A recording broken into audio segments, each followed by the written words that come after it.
Forward. Life just happens.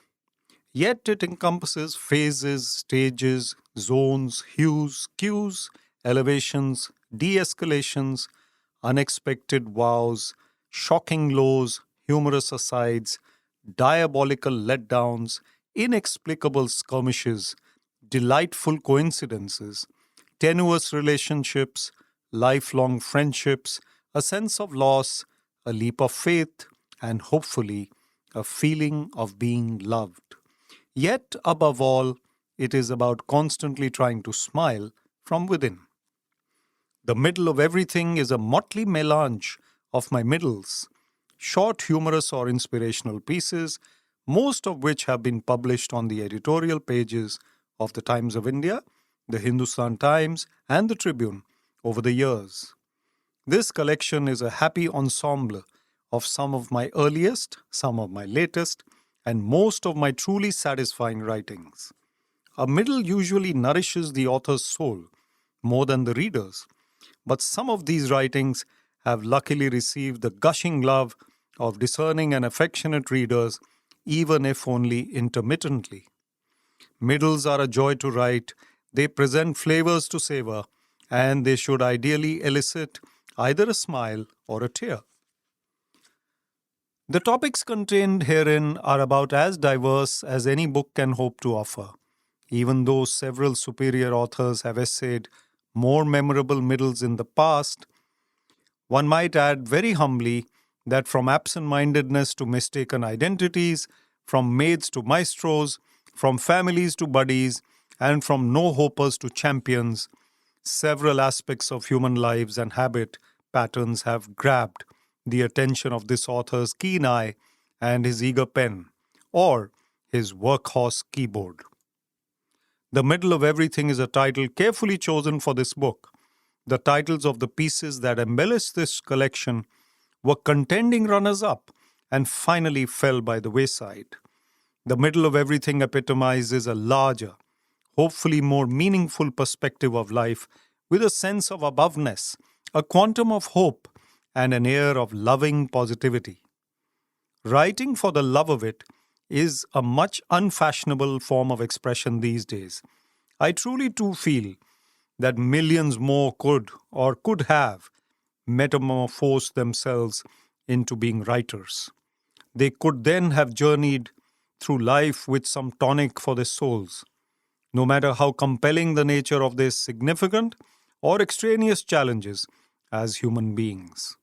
In any case, it is a matter of utmost joy and delight for an author to behold his book in his hands. This being my fifth, I feel truly blessed. My wife Nina deserves an enormous amount of credit, especially for this one, for it is she who has perennially egged me on to write humor and to write more. My very first attempts at prose were for my college magazine Vulcan at the National Institute of Technology, Kurukshetra, where Nina was 2 years my junior. My annual forays into writing for Vulcan apparently impressed her more than any other aspect of my persona that I could muster. Our talented children, Spriha, Pranav, Kavya too, are energetically receptive and enthusiastic when it comes to my writing career. Their warmth-permeated response to each of my essays keeps me going and glowing. My loving family and affectionate friends have been the bulwark of my life, and to each one of them, I owe a deep sense of gratitude for being ever effusive with their platitudes, some of which I hope I have actually deserved. Several other individuals are worthy of my gratefulness in having been a part of my writing journey. I must deeply thank all my readers, editors, publishers, and also digital marketing experts. For the middle of everything, I must thank Mr. Hardeep Chandpuri, my publisher, who is the proud son of late Brigadier Kuldeep Singh Chandpuri, the hero of the Battle of Longewala. Kavya ATRAY too deserves appreciation for sketching and designing this book's cover with such finesse and aplomb. The timeless teachings of my guru, Paramhansa Yogananda, author of the globally renowned spiritual classic autobiography of a yogi, continue to inspire me relentlessly and soulfully. To all members of his worldwide family, devotees as well as monastics, my gratitude for being the soulful souls that they are. The middle of everything is a major landmark in my life, and it encapsulates many dimensions of life itself. The middle of everything will hopefully calm and even charm many a reader. With thankfulness and love to all creations of God in our beautiful world, Vivek ATRAY. Chapter 1. He held her hand. Their romance began the day they got married. She had never set her eyes upon him before that, and neither had he had a glimpse of her till then. It was that kind of era. You met your life partner at your wedding and fell in love thereafter. That he held her hand in the car while they drove off was probably a major scandal of the time. For the next 62 years, they were a couple with vastly different personas, but with a chemistry that was gentle and sizzling at the same time. They had 6 children and managed to raise them all with grace and fortitude, despite modest means, for them to become fine citizens of the world. They had their quarrels too, and sometimes long periods of not talking to each other. But even as a young boy, I knew that my grandparents were a really special couple and that they cared for each other no end. He was tall and handsome, she was tiny and pretty, though somewhat portly. He was a stickler for punctuality. She was quite laid back. He was intelligence personified. She was a little slow on the uptake at times. He held a postgraduate degree in English. She had attended only a few primary classes at school. He was blessed with a sense of wit. She would laugh heartily at his jokes. At times he would crack some really hi-fi ones which went over her head. But he would also repeat some old jokes for her benefit, at which she would be quite in splits, as if she'd heard them for the first time. They were quite a team. 6 children were apparently packed off to school and college every morning without much fuss. In situations that called for a cool head, it would be my grandmother who maintained her poise even if her husband was infuriated at the turn of events. On their 60th anniversary, they were looking like shy newlyweds, ensconced together on their throne-like seats. The whole clan was present to greet them. I had discovered that anniversary cards were available only till the Golden Jubilee. Not too many people needed them beyond that. As I watched them hold each other's hands, I realized once more that their love was not the sort that was to be explicitly displayed, but the genteel, graceful sort of love that existed in the eyes, in the smiles, in the holding of hands. When he left us forever, a couple of years later, she didn't cry much. She remained silent for long periods though, and it was an effort to get her to talk. Earlier this month, she passed away too, and now whenever I look up at the sky, I know that he has held her hand once again, never to let it go. Chapter 2. Life in its Evening. There is no telling when the evening of life could choose to descend upon a human being's earthly sojourn. It comes unsuspectingly, without much ado, and entirely inevitably. For some, it begins when they start believing that they're past their prime, even when they're not. For others, it comes only when it's almost time to go, when they've actually arrived at the departure lounge, as one former colleague puts it. Indeed, the evening of life is as much a state of mind as it is a state of being.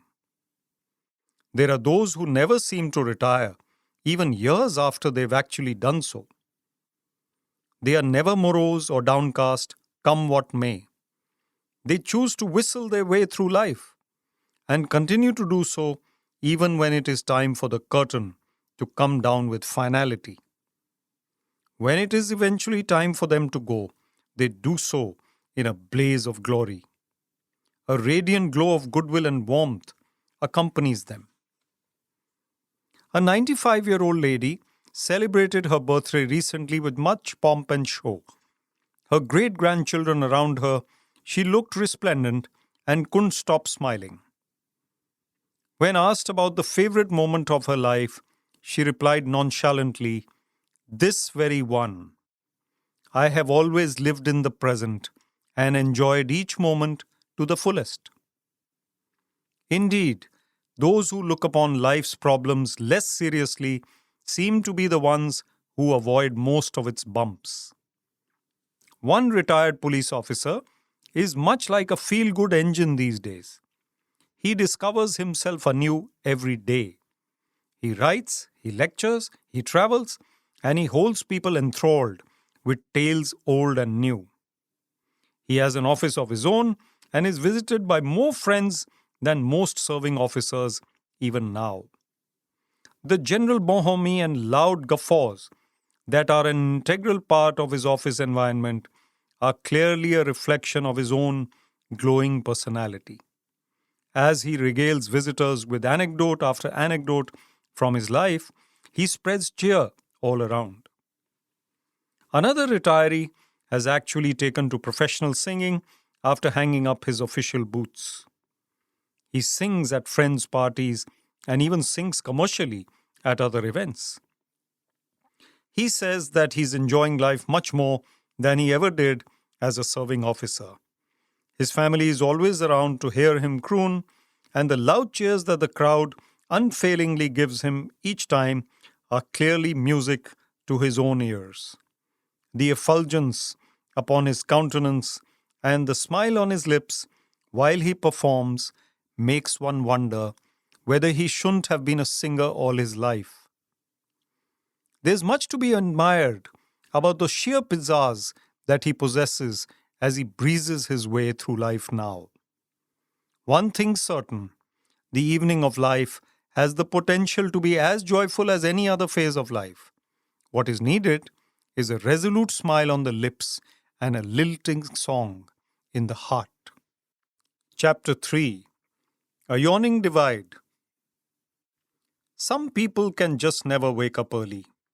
They munch their breakfast on the way to work. They have excuses at the ready when they reach office late. They miss trains on a regular basis. They have never seen a sunrise and they have never met the milkman. Until a loved one turned over a new leaf recently, she was one such late riser. Try as she might, she couldn't help pressing the snooze button 100 times before she finally got up. She felt terrible about this tendency of hers, but there was nothing she could do about it. Come morning, each day, she would just not be able to shrug off the desire to sleep a while more. Only when divine intervention answered her prayers recently was she able to join the Early Birds Club. Another relative of mine has no plans of joining this league though. She is rather unabashed about waking up past noon on a daily basis. To be fair, her husband is a media personality who typically arrives home from work past midnight. That does indeed give them sufficient justification to stay longer in slumberland each morning. This practice does lead to certain oddities though. He goes for his morning walk at 1 p.m., heat waves and appalled onlookers notwithstanding. They once returned from a night out only to meet the neighbor's son, who was off on an early morning jog. Early risers clearly have the edge in life.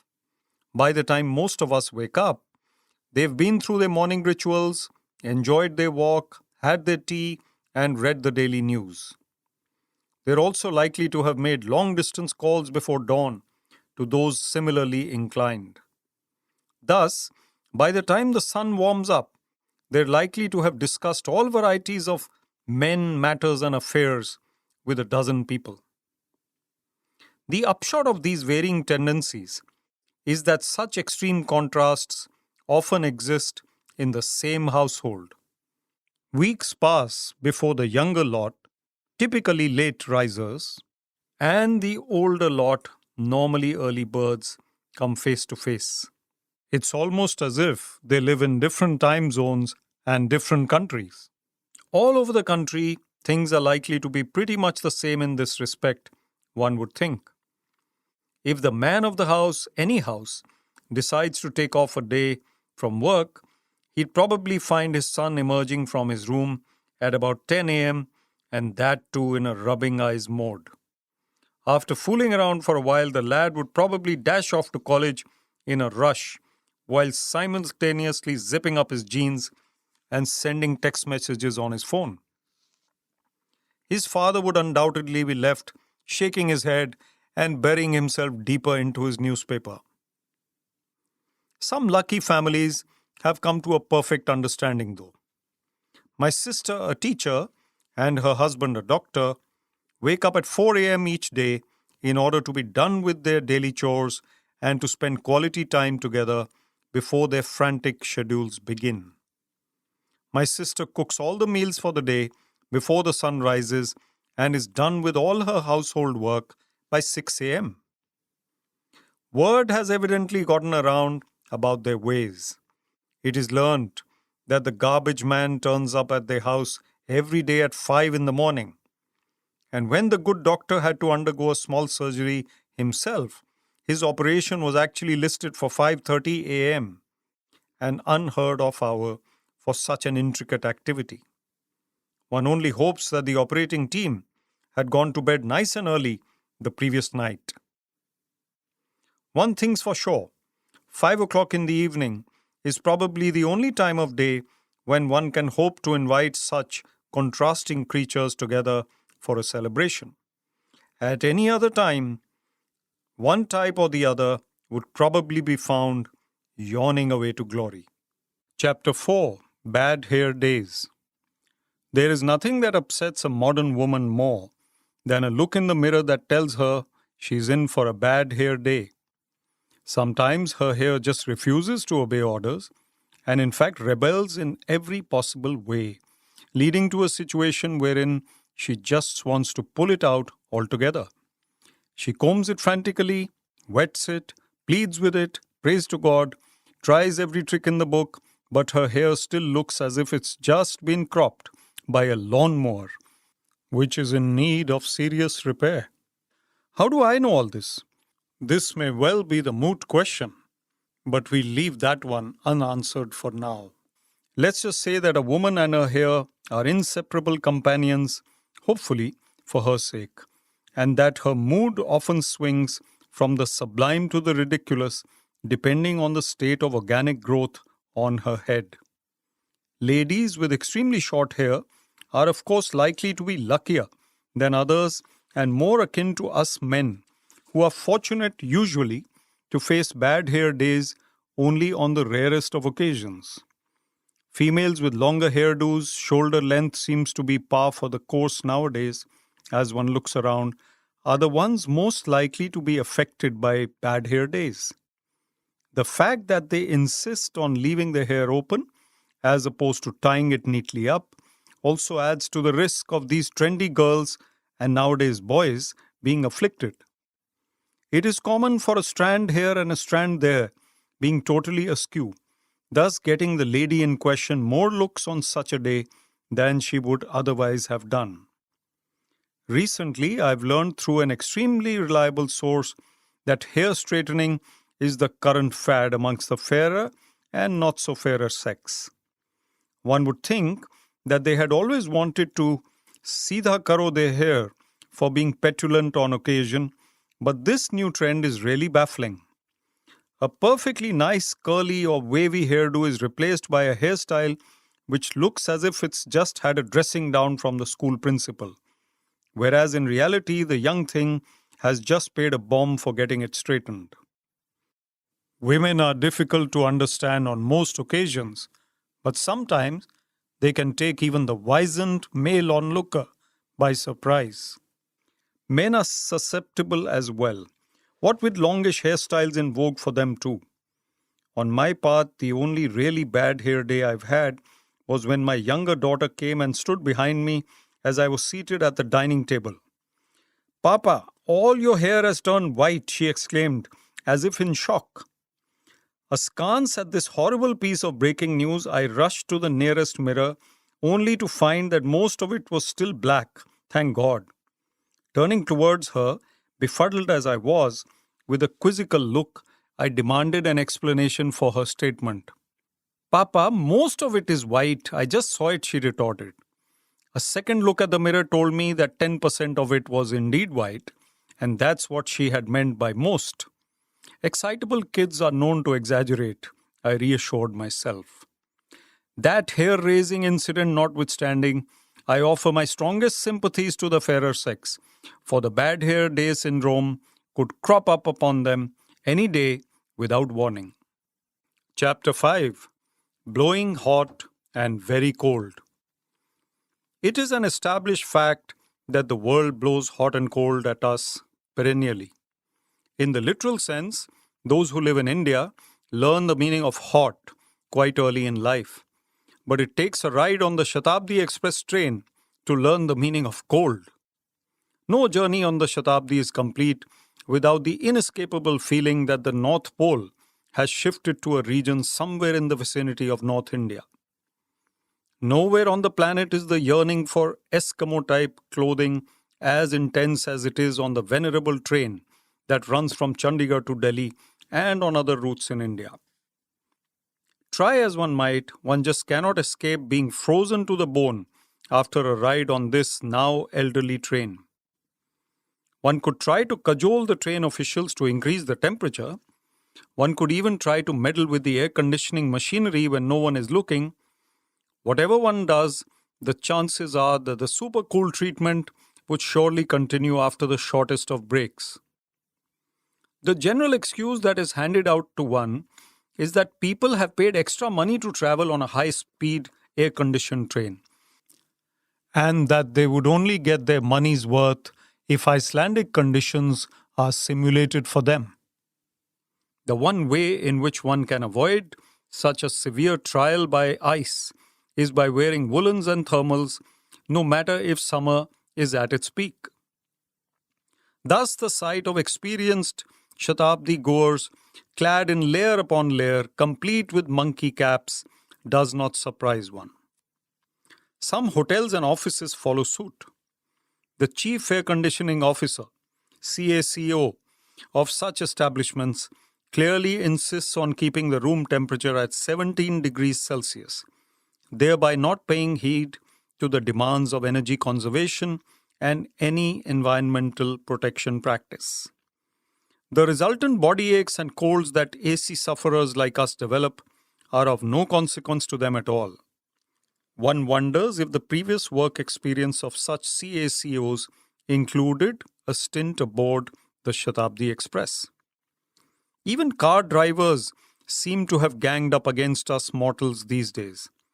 They feel extremely proud when the interiors of the car feel more like the insides of a refrigerator. And conversely, they feel extremely annoyed when one asks them to turn down or switch off the bone-chilling action of the AC. Restaurant waiters too look at us askance when we ask them to spare us the extra chill so that we may enjoy our meal. Chilling out may well be the mantra for today's generation, but for us old-timers, the omnipresence of air conditioning in the modern era is very off-putting. We would much rather feel the heat, like most Indians do, anyway. Chapter 6: Made in India. Indian cities are witness to a revolution of a very different kind these days. The maids are taking over. Schedules, appointments, wake-up times, meals, birthday parties, vacations, and even weddings are dependent these days on the convenience of the all-important family maid. Make no mistake, she has veto rights of the kind that no head of state enjoys anywhere in the world. If the maid of the house declares that she has a toothache, no food will be cooked in the yuppie household that day. And God forbid, if the maid decides that she should visit her grandmother for a week, all hell might break loose. These formidable ladies need no training and no tutoring. They are immensely more talented and capable than their employers. They know inter alia how to cook, make beds, take messages, iron clothes, and provide beauty treatment to their bosses. It is at birthday parties that maid power is at its most evident. Since the practice nowadays is to invite only the kids and not the parents, such occasions are witness to large scale maid reunions. Sometimes two maids accompany each child, and the hosts have to arrange many boxes to cater to these hungry guests. At a recent party, however, the hapless hostess was in a real quandary. What happened was that the maids refused to eat from the maid boxes and demanded plates and seats like the guests. They did not wait for formal approval from anyone and walked up to the table to dig in to the apple turnovers and blueberry pies. So compelling was the hunger from within, and so large the number of maids, that the food on the table vanished in no time. It is anybody's guess as to who had to eat from the maid boxes in the end. My sister-in-law has her priorities in perfect order. She has identified the specialist maid who will chaperone her second baby and has booked her in advance, even though the said woman is working elsewhere nowadays. The only thing that remains to be decided is whether and when she is to have her second baby. In my own home, there is a very senior and imposing looking maid who is like someone out of the history books, but who works more effectively than any maid of the modern era. My wife goes out of her way to look after her, and we all call her Mataji. I must also confess to being a little afraid of her myself. So intimidating is she. She bosses me around whenever I'm around and often asks me to move away from the room that she's busy cleaning. She is quite a born leader, it seems. In fact, I hear that she might soon take over as the president of the All India Maids Association. The whole country had better watch out. Chapter 7. Massage Networking. When the dreaded early morning bell wakes me up on Mondays, I groan and moan like no man has ever groaned and moaned before. The massage man is never late and he's never absent. To my sheer chagrin, he turns up week after week and even gives me a mild chiding for looking sleepy and reluctant when I let him in. His mastery over his age-old craft is such, however, that once he gets to work, one feels rejuvenated with every passing minute and forgets all negativities that had earlier clouded the mind. He goes about his business, pushing, pulling, slapping, and knocking me all over the place, with the result that almost every component of the body is woken up and beaten up in no uncertain terms. If that had been all, life would have been quite simple. But that is not all. There is much more to the massage man. His ability to double up as a barber is one such factor. He insists on giving me one haircut every month. And then he tells me in graphic detail about how he undertakes about 50 such haircutting operations under his tree every day, apart from attending to a dozen home calls. Many bureaucrats would balk at the idea of getting a haircut from an under-the-tree barber. Not so the members of the large Sarkari network that our man has established over the years. Legend has it, in fact, that our monsieur cum barber makes his clientele look much better than any glossy and expensive parlor could ever manage. The real excitement lies, however, in our hero's ability to handle this huge client network with aplomb, and even to mend strained relationships that sometimes develop between officers. Never has a harsh word escaped his lips for any of his sahibs. He regularly quotes one sahibji to another and proclaims to the client at hand that the other sahibji has always been full of praise for him. In fact, one often fails to keep track of which particular sahibji he is on about, since it is not easy to be on the alert while feeling relaxed during a massage. At times, he takes a break from the action, calls up one of his favorite sahibjis, and hands the phone to the poor Sahibji at hand, before the latter can begin to resist, thereby breaking the ice between the concerned officers in no uncertain terms. I, for one, have not come across a more self-assured and hard-working man in these parts. He could easily have been a top Sahibji himself, such are his qualities of head and heart. In a way, he is the top boss even now, for he literally floors quite a few Sahibjis every week. Chapter 8. Sycophancy Unlimited. In this era, there is no time to pause for the persistent ladder climber. The way to the top is as crowded as ever. In the frenzied action that thus takes place all around us, one finds that sycophants are the ones most likely to maneuver themselves ahead. For people of this category, no limits are too low, no compromises too shameless. These days one finds subordinates licking up to bosses more than ever before. Bosses in turn find movers and shakers above them in the scheme of things to butter up. This proclivity towards calculating the benefit that each action is likely to result in is rather abhorrent, especially when indulged in ad nauseum. Whether it is the corporate sector or the governmental system, neither is bereft of this tendency. The flowers purchased from a roadside vendor by a Sarkari Babu provide an excellent insight into his mindset. For example, if he lingers and ponders while buying them, they could be for the wife or for a girlfriend. But if he simply buys the largest one on offer, they are most likely for his boss or the boss's wife. When a Sarkari boss is likely to remain in the saddle for some years, he or she is likely to be treated like a demigod by the departmental cronies. Conversely, if the boss is due to retire within weeks, the only people wanting to meet him would be last-minute favor seekers. They would do anything to get him to sign on the dotted line before he becomes redundant to them on the date of his superannuation. Indeed, retired bureaucrats inevitably find that life has changed for them unrecognizably. No longer do calls flow in by the dozen on New Year's Day or Holi. People even turn their backs at weddings and do's, if at all the retiree is invited to one. Such is the cruel way of the Sarkari world. Legend has it that an official was enjoying some pista which was being shelled by his peon.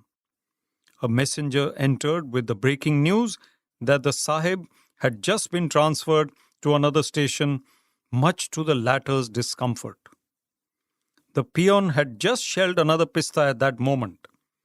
He promptly decided that there was no use wasting it on the boss in view of the changed circumstances, and mouthed it himself without further ado.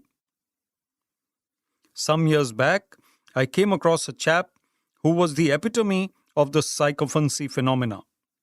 He would run around all over the place trying to be in my good books. Once he realized that I was not the sort who enjoyed the company of his sort, he vanished from the scene, only to emerge from oblivion once I was transferred out in order to try his luck with the new incumbent.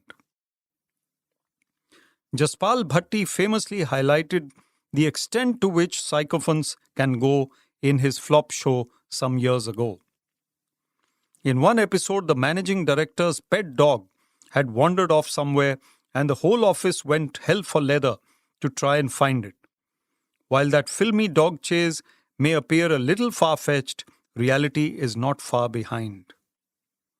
The latest one hears from the corridors of power is that one particular officer is about to be elevated to an extremely powerful assignment.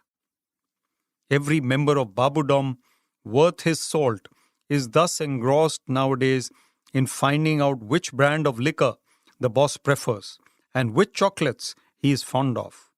One also hears that some officers have flown off to a foreign land on a private trip because one particular brand of coffee that the big man's wife loves is available only there.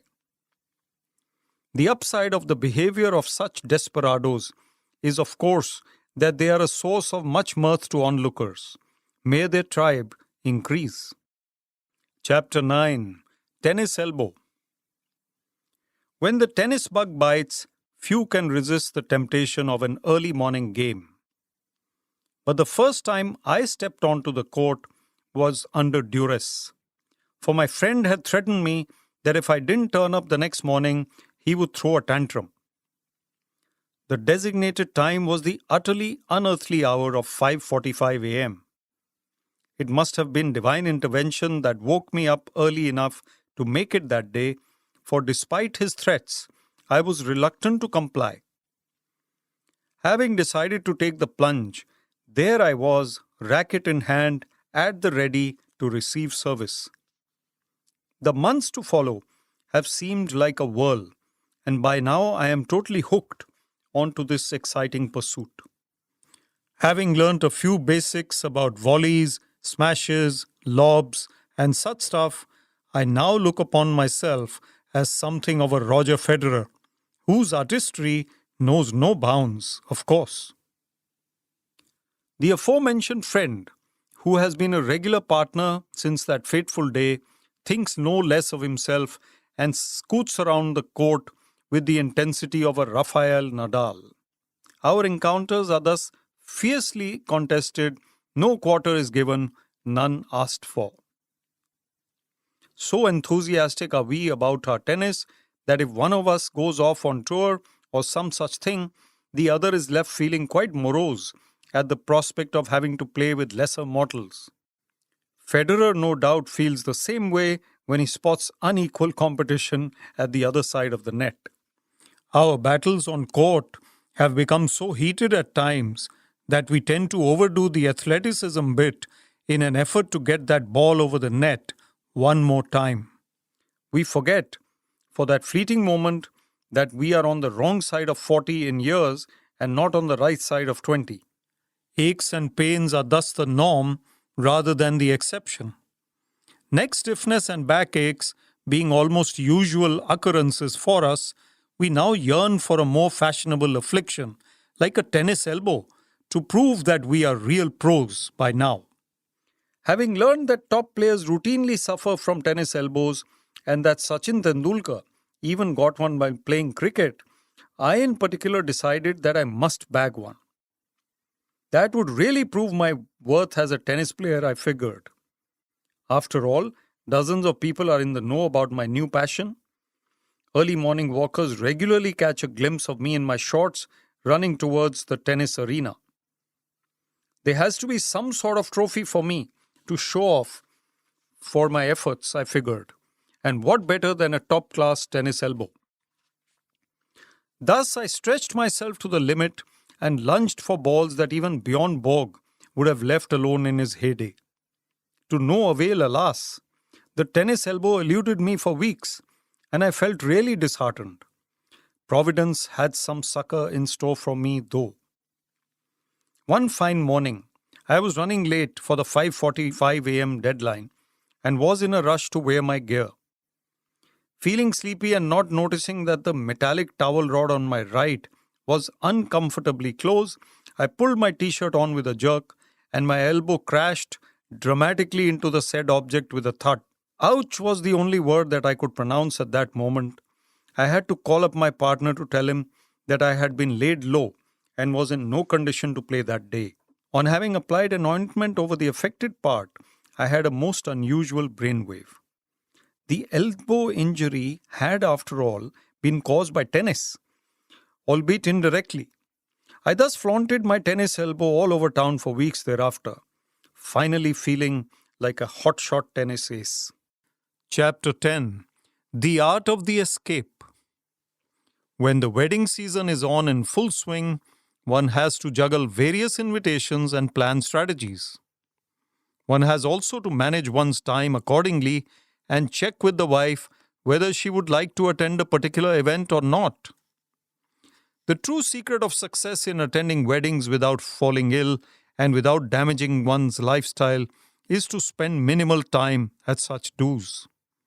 In this way, one does not have to eat out too often, and one can return home in time to catch a favorite detective show. Of course, one does wish each young couple the very best in life and all that sort of thing, but it is most often a fact that simply marking one's presence is what really counts. The act of exiting quickly from such a gathering without ruffling many feathers is thus of paramount importance. And with years of practice, one tends to get better and better at the art of the escape. Thus, one has to start looking for an opportune moment immediately after having met the host, handed over some flowers or a gift, and having posed for a picture with the to-be-weds or the just-married couple, as the case may be. If a few handshakes and backslaps with acquaintances are necessary in order to firmly establish one's presence, they have to be indulged in as well. The trick is to be situated near the exit without much delay. Thereafter, if one is lucky, one will find an old colleague who is headed home too and escape in collusion with him. Otherwise, one can pretend to have received a call and look busy as one walks out. An important component of such a plan is the discovery of an alternate route to leave by. The parents of the groom or bride, as applicable, tend to hover around the main entrance, you see. And if they spot one leaving too early, they are likely to object and push one back into the crowded arena. The only graceful way of making an early move is thus to creep out of the kitchen area or the back door. What is absolutely vital is to avoid the person handling the video camera while doing so. Thus, on many an occasion, one has trodden daintily towards one's car, having made an acrobatic exit from a narrow opening in a pandal, only to find someone else, equally sheepish looking, who had the same idea. At one wedding last year, I was in a real hurry to leave, despite having arrived late, and within seconds I found the host standing several yards away from his station at the entrance. Having exchanged pleasantries and having given him a hug, I wondered how long I should stick around. He himself saved the day though, obviously under the impression that I had been around for a while. "Hope you had a good time," he said. There was only one way that I was headed after that. Chapter 11: Mistaken Identity. Of all the human traits on view in our world, the most comical one is the tendency to mistake one particular individual for another. My wife is particularly prolific in this respect. She mistakes sundry people like uncles, bosses, and friends for others on a regular basis. At an official dinner some years ago, she mistook my boss for a junior of mine and spoke mildly condescendingly to him for a while before realizing her folly. Imagine the plight of my boss when he had to explain the finer points of the official hierarchy to her. And imagine my fate when that boss met me later. Another howler that she all but committed, this time as a newlywed, was when she almost touched the feet of a colleague of mine, erroneously thinking that he was my uncle. On an impulse, she decided to confirm with me if she had correctly recognized him. That saved the day for sure. I told her with a look of unabashed horror on my face that I would have resigned from service had she touched that chap's feet. Another set of errors typically occurs when twins are involved. William Shakespeare's Comedy of Errors, which inspired the delightful film Angur, being a case in point. I have been lucky to witness the phenomenon in real life too, since my sisters are identical twins. One of them was on a date with her fiancé at a restaurant one day, when an elderly lady spotted the two. The other twin had recently gotten married, and the old relative thought that she was the one having fun with someone other than her new hubby. Needless to say, the news about the scandal, which actually never existed, spread like wildfire. Another incident dates back to the time when these twins were toddlers. Our maid made one of them eat and then tried to make the same one eat all over again. One was wailing since she was very hungry, and the other because her tummy was already bursting. I too am prone to this mistaken ID syndrome at times. When I get a call from someone who states emphatically that he is Ajay or Sanjay, I keep wondering which Ajay or Sanjay I have the pleasure of conversing with. Invariably, I end up making the wrong guess, leading to uncomfortably piquant situations. My wife is the undisputed president of the Mistaken Identity Club, though. Recently, she called up one Anil, thinking that he was our new driver. Please pick up the kids from school at 12 noon, Anil. Okay, ma'am, I will do so. My kids study at the same school, responded the other. Despite being surprised by that bit of information, my wife continued with the instructions. And also bring along some eggs and a loaf of wheat bread, Anil. It was then that the other realized that something was amiss.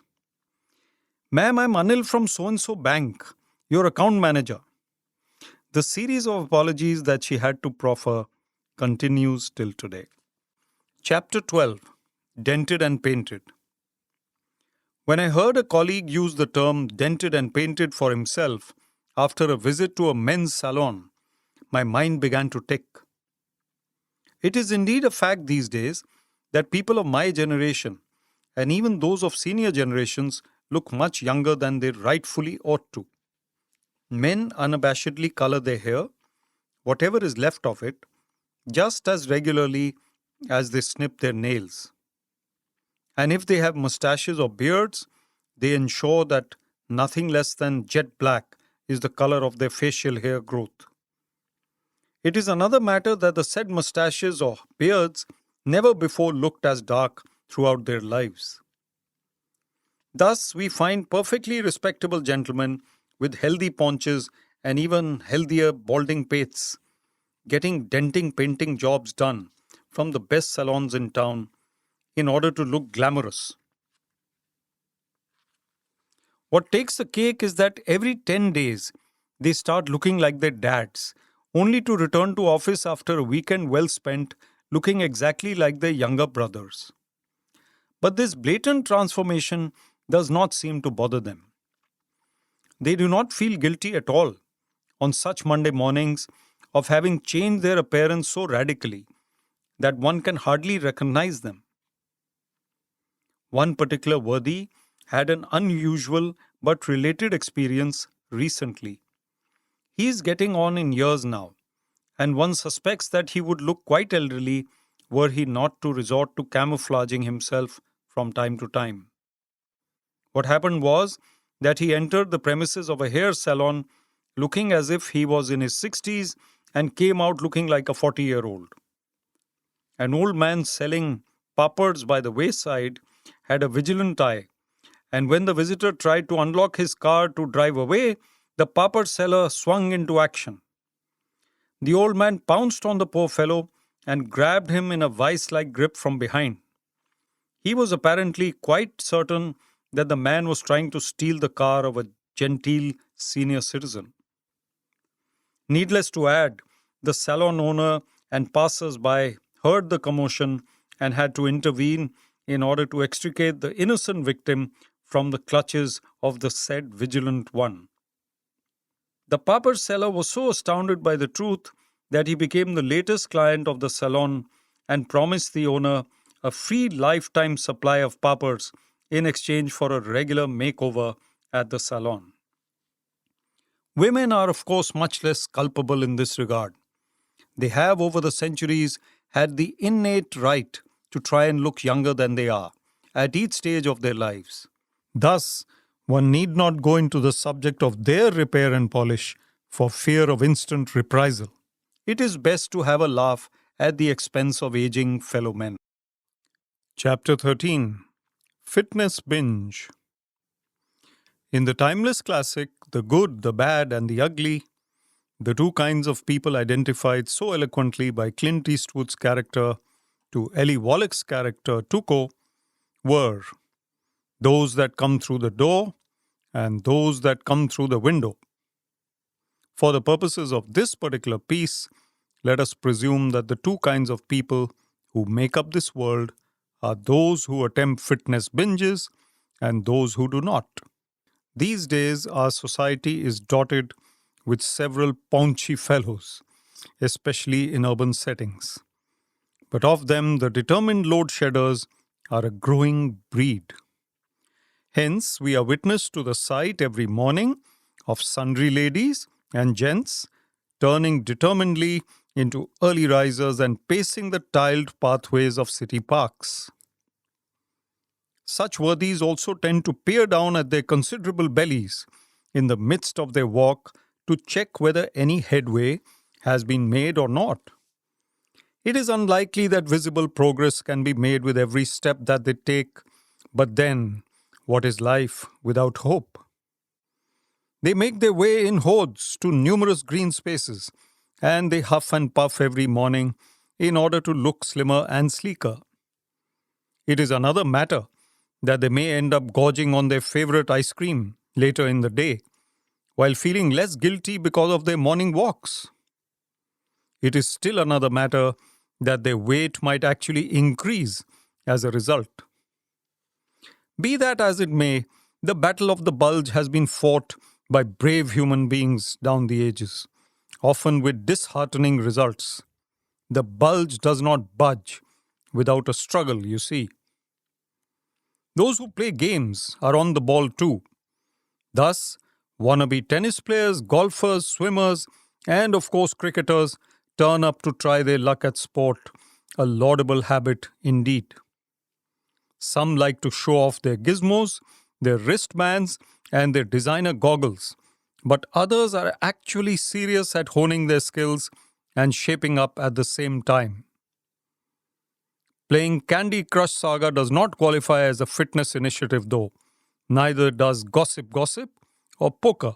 The majority are still sleeping though.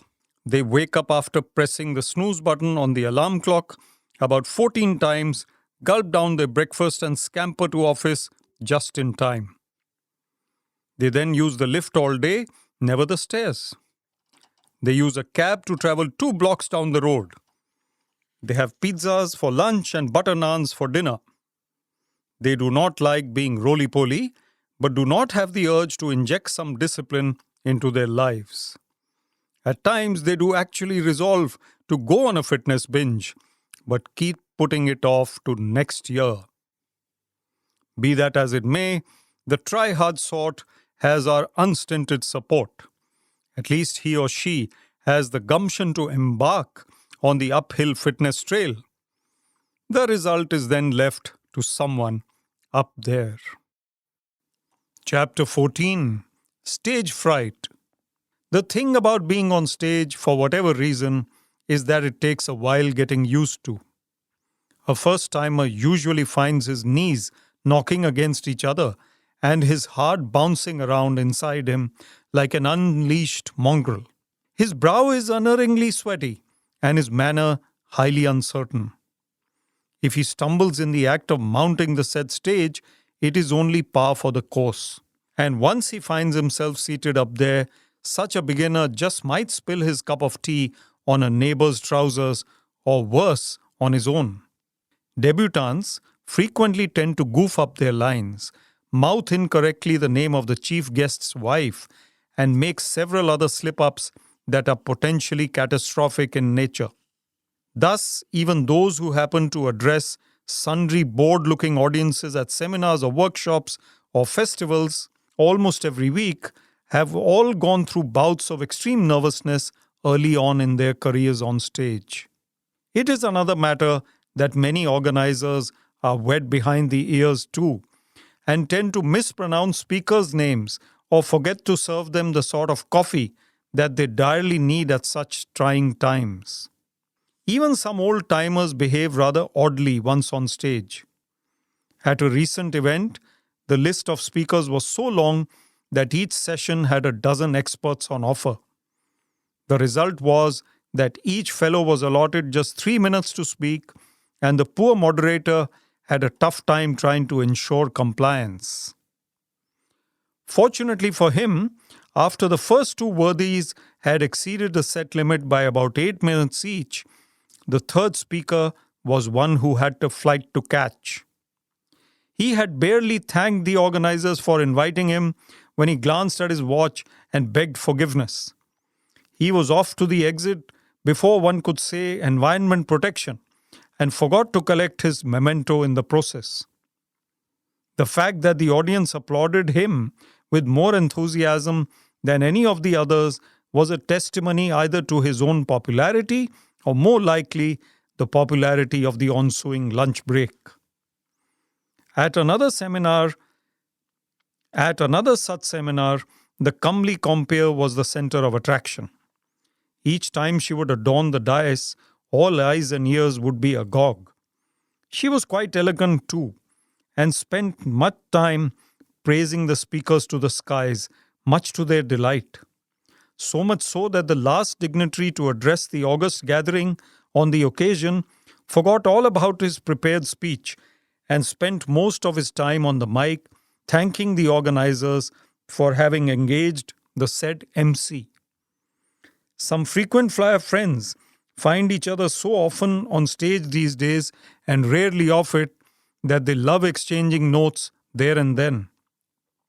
They gossip about this and that in hushed tones, notwithstanding glares from fellow speakers. So much so that they hardly listen to other speeches and end up repeating much of what has already been said once their turns come. A young fellow who organized a 2-day debate on a couple of burning topics in the capital recently took the cake. He booked a glitzy venue, duly sent out invitations to the esteemed speakers, arranged for flowers and coffee, made sure that the media was present in adequate strength, and also brought out an attractive brochure with speaker profiles and pictures forming a major part of it. The only glitch was that he erroneously mentioned a dress code from his child's birthday party on the invitation card and found that a quarter of the audience turned up dressed as Minnie Mouse or Winnie the Pooh. The fact that the theme of the event was a topic as mundane as administrative reforms only heightened the general sense of hysteria that resulted. Chapter 15. Jumping the Queue. The tendency to jump queues is not uniquely Indian, but is clearly more evident in our land than anywhere else. We have all experienced the pain of standing in unending queues at railway stations, temples, admission counters, and even at haircut salons. And sometimes these ever longer lines just refuse to move forward. Thus, it is commonplace to find several impatient and innovative individuals, even dignified-looking ones, trying to use industrious methods to inch ahead. Excuses that the queue jumper tends to proffer may vary, but the resultant glares from the rest of the pack are similar in most cases. An exception may be a pretty young thing or an elderly gentleman who, for obvious reasons, are readily accommodated by the gentry present. Railway crossings provide another instance of our countrymen's keenness to defeat all rule-bound individuals and maneuver their vehicles to the pole position, even if that leads to a traffic impasse once the gates are opened. And all of us have had the exasperating experience at one point or the other in life when the seemingly shorter queue that we cleverly manage to join ends up taking longer than the longer one. At such times, in our haste to get ahead of the pack, we end up getting delayed, which probably serves us right for thinking that we are very smart. Queues that are figurative in nature are more interesting though. The craze to somehow procure out-of-turn benefits has long been established in our society. Not for us, modern Indians, is the waiting game. We are usually determined to find a way to shorten the gestation period of any venture that we undertake. The prized membership of a sought-after club or passes to a cricket match or even a table at a hot new restaurant. Denizens of officialdom usually take pride in being able to arm twist people into letting them have their way. It is not uncommon to spot a weighty, uniform-clad fellow trying to impress upon a club manager the need for obliging his sahab with some extra passes for a forthcoming musical night. And the scene at the venue of a forthcoming international match usually defies description. The plight of the poor hapless fellow in the office who is responsible for handing over VVIP passes is no laughing matter. He probably has nightmares for weeks afterwards, with sundry PAs and burly security men pestering him for passes from under his bed. The scene at a local theatre just before the staging of a well-known play was another case in point. A gentleman in a loud green suit was particularly noticeable in the assemblage which was trying to get in. He backslapped a few socialites to prove that he belonged. He then jumped the queue under some silly pretext and somehow emerged unscathed. What eventually sabotaged his intentions was the fact that a portly gentleman appeared at the scene who was apparently his former boss. The latter settled in immovably on the seat hitherto reserved for the green-suited fellow, and our man had to remain standing for the whole duration of the show.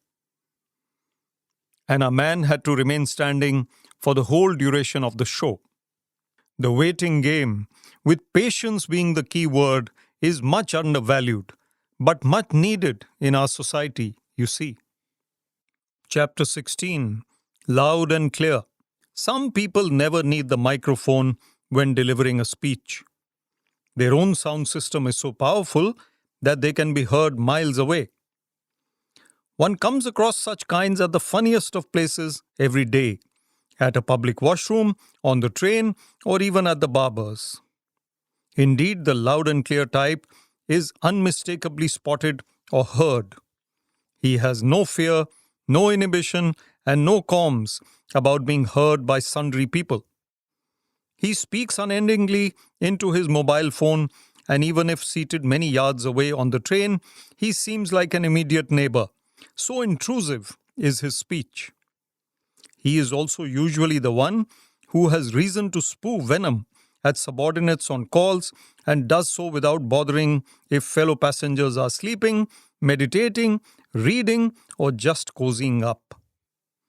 This rude invasion of private space is so cacophonous at times that co-passengers are forced to request the offender to quieten down or to move to the toilet area to carry on his diatribe. This action can have either a disastrous or an exemplary effect, depending upon the mood of the offender and the offendees. In office too, if people are seated in open workspaces, they are liable to hear everything that a loud colleague has to say, even if it is very personal. Thus, one can often get the latest information on who is seeing whom and which movie is running well, without making any effort, just by overhearing the loud colleagues' conversations. There are also those who speak in excessively hushed tones when at a public place, even if they have no state secrets to hide. They are extremely furtive about everything, and it probably goes with the rest of their personality. They never inquire from their wives on the phone about the menu for dinner on any particular day. The loud and clear type, on the other hand, shouts out aloud that the palak paneer cooked by his wife the previous day was very bland and that he was looking forward to some spicy stuff that night. It is one of life's greatest mysteries that the fellow who has lots of nonsense to speak is the very one who does so without inhibition and without reducing his volume from its lofty heights. On the other hand, the shy type is the one who, when compelled to make a public announcement in his weak voice, sounds like a radio station from the shortwave era, thus forcing listeners to strain their ears. At a recent seminar, the chief guest was endowed with a voice that was really bombastic, but the content of his talk was utterly uninteresting. He went on for what seemed like hours.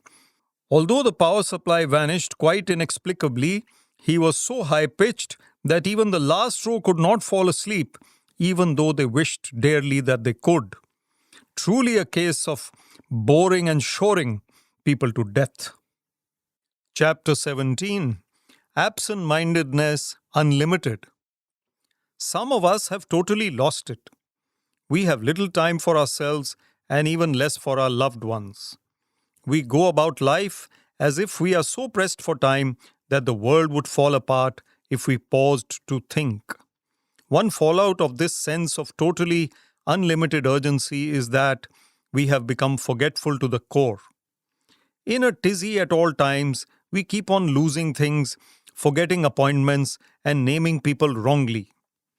When we were young, this proneness to being absent-minded was associated with the really elderly. Today, we not so elderly people are even more susceptible to the problem. I, for one, have the tendency to call acquaintances named Suresh as Saurabh and those named Vikram as Akshay. I have noticed, though, that it is easier to remember names of the female variety. The reasons for this variant to the phenomenon are not yet known. I also tend to forget meetings and appointments unless the mobile phone reminds me of them. There are times when one has to cut a sorry figure at not having reached the venue of an important rendezvous. Remembering birthdays and anniversaries is entirely out of the question. Websites like Facebook and Jenny serve as important aids in such situations. Predictably, my wife is not pleased at my forgetfulness, but she is not much better herself, so I get away lightly on most occasions. This malaise of absent-mindedness has reached such alarming levels in our society that people leave behind mobile phones in taxis and train compartments by the hundreds. One has also heard of wallets, purses, lighters, pens, pen drives, and even laptops being discovered in restaurants by waiters who clear the tables. A friend of mine tends to look extra busy with multiple communication devices bulging out of his pockets at all times. He recently staked a claim for the Absent-Mindedness Award of the Year when he met me for lunch at a restaurant. So caught up was he with all sorts of calls and emails to attend to that he put a sandwich in his pocket at some moment and noticed it only while leaving. The soggy eatable had messed up his pants to telling effect. The resultant peals of my laughter are probably reverberating inside his head even today. Another glaring faux pas occurred one day when a few families travelled together for a holiday and had much fun. So boisterous was the mood and so numerous the number of children in tow that two kids who were busy watching TV got left behind on the return journey. Their parents thought that they were in another car, and it was only when the group stopped for a meal along the highway that the lapse was noticed. A recently returned check took the cake, however. The signatory had wanted to present his granddaughter a largish amount to mark his 75th birthday. But instead of affixing the current date, he wrote the ancient year of his birth on the check. The error was noticed when the bank's advice arrived in the mail. It simply said, "The date appears to be erroneous." Chapter 18. Wedding Season Blues. Thank God the wedding season is some way off. Except for a sprinkling of wedding invitations that dot the calendar, there aren't as many evenings at this time of year when one has to don formal gear, prepare an envelope with the mandatory shagun inside it, and take a quick look at the route map. Seasons of weddings bring in a lot of harassment to us hapless attendees. Artificial smiles, upset stomachs, and parking woes that are part and parcel of such occasions mean that a wedding goer's lot is not easy, especially if one is careless. Consider the perils one can be subjected to, especially if due care is not taken while reading the invitation. On occasion, my wife and I have landed up at the venue of a wedding late in the evening, when the party had actually been earlier in the day over lunch, and were forced to make a hasty retreat. Worse, we once landed up on the wrong date, a full 24 hours late. A quick call home and a directive to our elder daughter to read out the wedding invitation carefully divulged the horrifying detail to us on the last mentioned occasion. My wife was, of course, quick to blame me, and I had to pacify her by taking her to a newly opened restaurant for dinner. Another potential hazard is to have to attend multiple weddings on the same evening. On such days, one usually ends up slipping in and out of wedding pandals, while in the interim, quickly greeting the host, exchanging cold handshakes and plastic smiles, munching at a few tidbits, and ultimately driving home to eat some sandwiches. Alternatively, I've learned to eat at home and fill my tummy before going to a wedding. That's the only way to resist the lure of temptresses like paneer takatak and methi malai kofta. If you're a vegetarian, that is.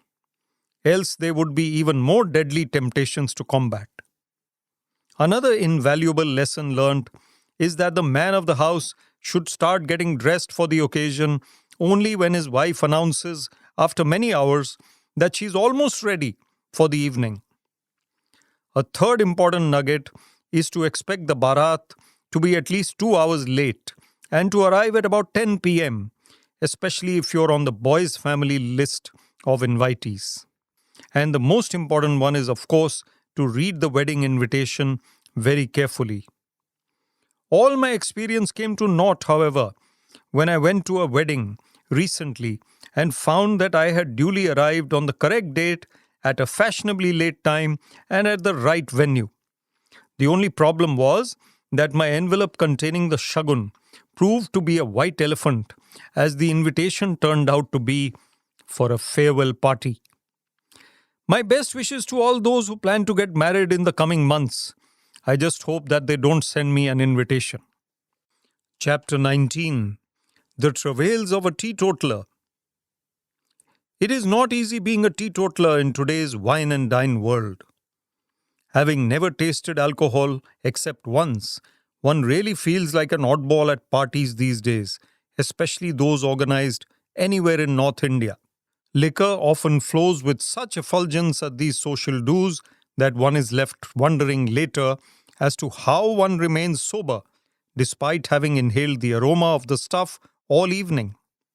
Spending an evening holding a glass of water or juice and waiting for dinner to be served is the only option for one not given to accepting anything more potent.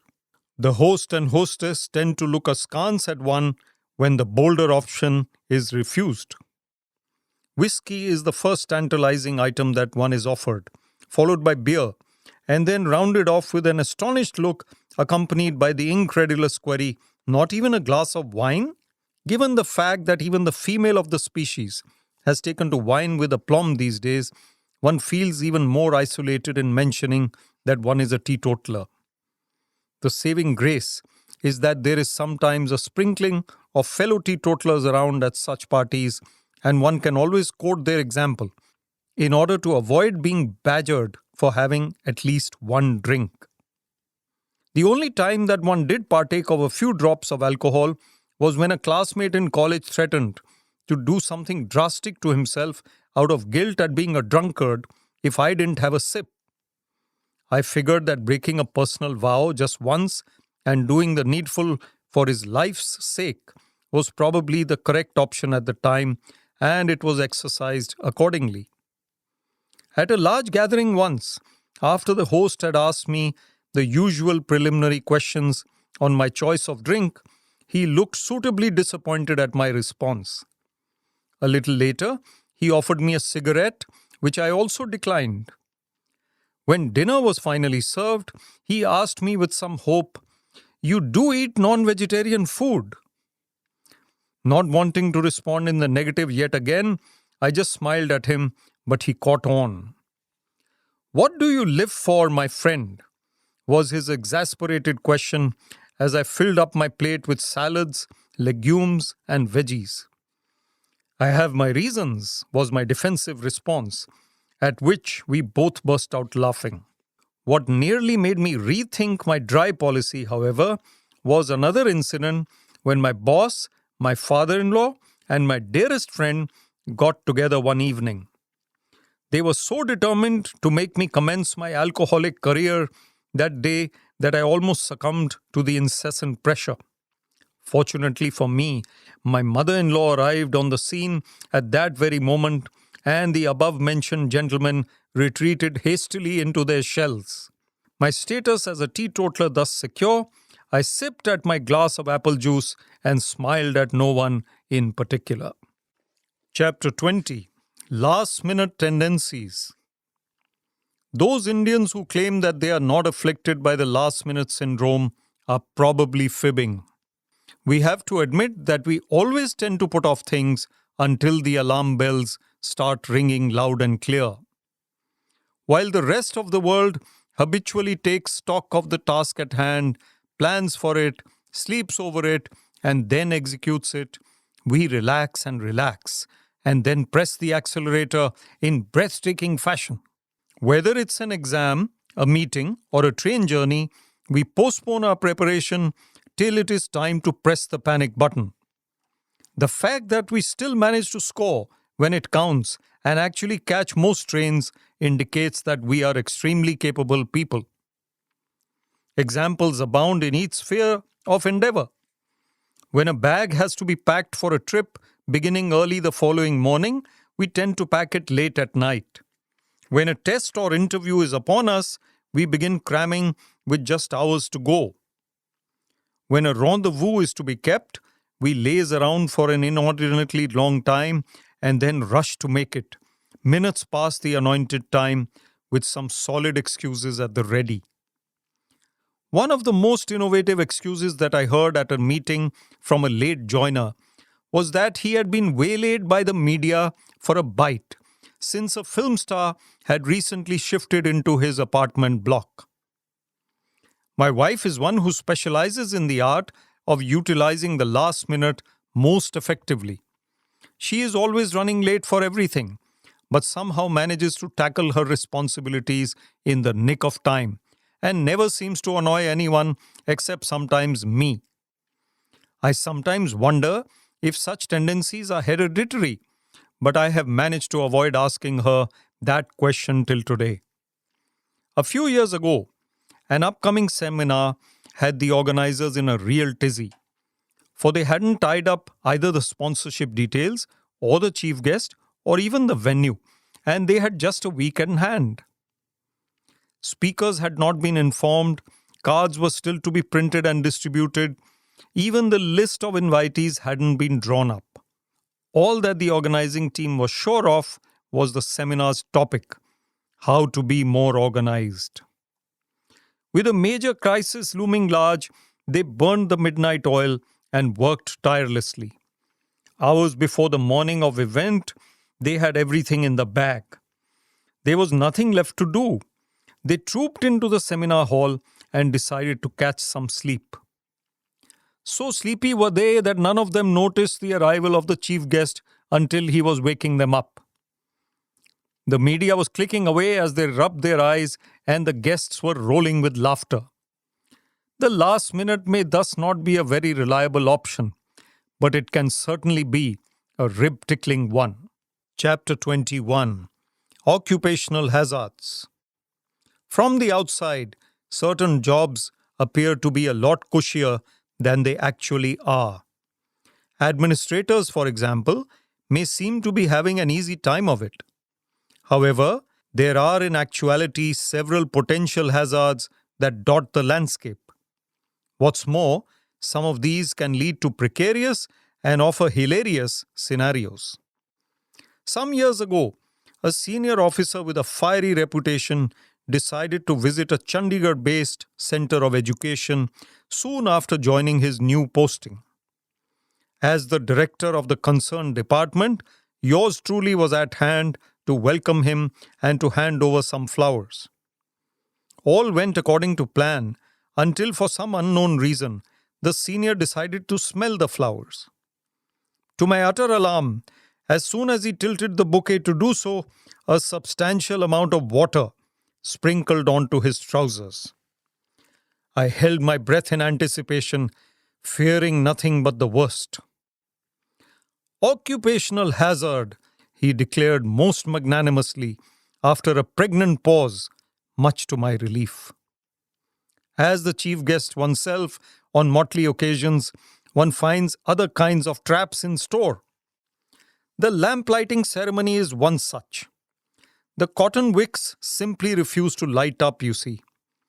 They are either too thin, or too thick, or too dry, or too oily, depending on the school of lamplighting to which the supervisor in charge belongs. After years of practice, one has managed to reduce the time taken to light a lamp, but one still has to wait endlessly for a significant number of significant others to follow suit.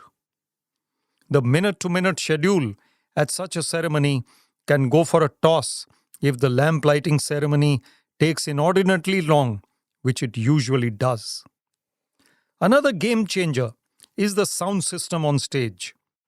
At times, one does not know whether the microphone will last the course or will let one down midstream. At times, it behaves like a moody lover. One never knows quite what to expect with it. Attending a wedding can be a truly traumatic experience for an administrator.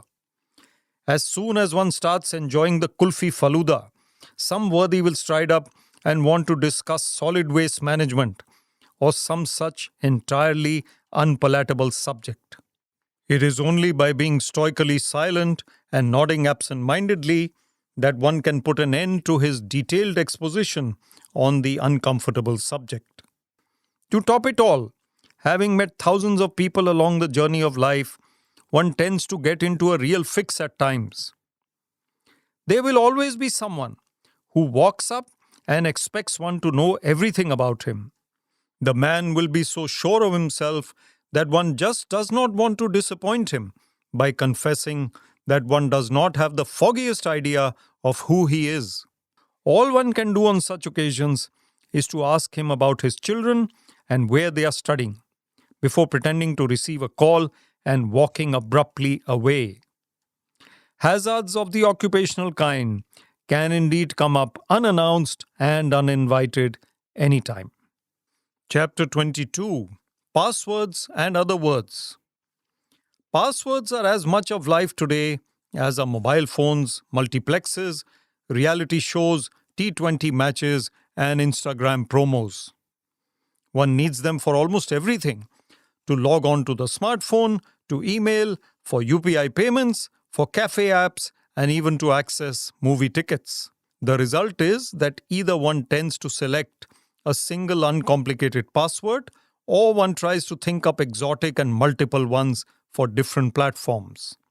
The drawback of the former is that when one uses one's date of birth or the name of the wife's preferred hand lotion, while both are easy to remember, they are also easy for a hacker or mischief monger to detect. On the other hand, the adventurous password option could lead to uneasy and even unpleasant situations. For if one tries to innovate too often with passwords, in order to make each one unique and thus difficult to hack, one tends to forget oneself the magic words when they're really needed. I, for one, keep landing up in situations wherein I'm not able to recollect whether my bank balance can be checked by typing in "Federer is the best" or if mulligatawny soup was the correct password. On other occasions, I may end up staring at the ATM screen and also mildly swearing at it while wondering why 888 does not work and neither does quadruple 6. The result being that the queue of gentle people outside the ATM booth transforms itself into a horde of unpleasant persons, as I spend ages inside the box but still end up penniless and looking very sheepish as I exit with my ears firmly closed. Creative passwords can also land one into trouble at times, as I discovered when my wife called me one day and asked for my password in order to check an urgent email. I don't know why she never uses her own email ID. As luck would have it, I had changed that password very recently and had used the name of a beautiful young heroine for it. Imagine my plight as I came out with it. Quite predictably, my wife's tone changed dramatically on hearing it, and she slammed down the phone. The worst case scenario came true, however, on the day when I had to make a presentation before a high level committee. As my turn came and I switched on my laptop, I realized to my horror that I'd forgotten my new password. I tried Tendulkar is Supreme and Karina Katrina, but they did not work. Still clueless, after trying out many other fancy ones, I looked up at my select audience and noticed some of them whispering into each other's ears while others began to snigger. Not good was my only thought. Gritting my teeth and summoning up reserves of memory hitherto undiscovered, I finally hit upon it and typed it in frantically. Rocket Singh is king. Clearly saved the day for me.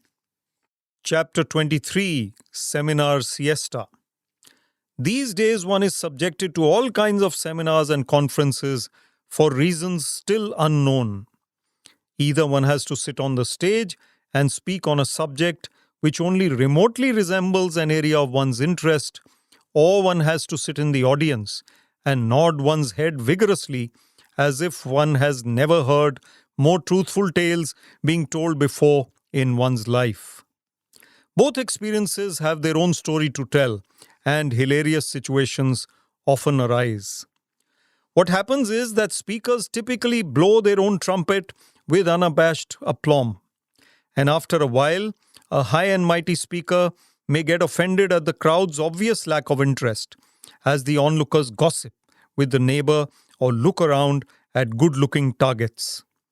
After receiving a chiding from our trumpeters, people do settle down for a while, only to drift into the realm of distraction again. Having had to put up with such unending verbosity on numerous occasions, one tries to rush through one's own talk for two reasons. Firstly, one has very little to say if the subject is unfamiliar.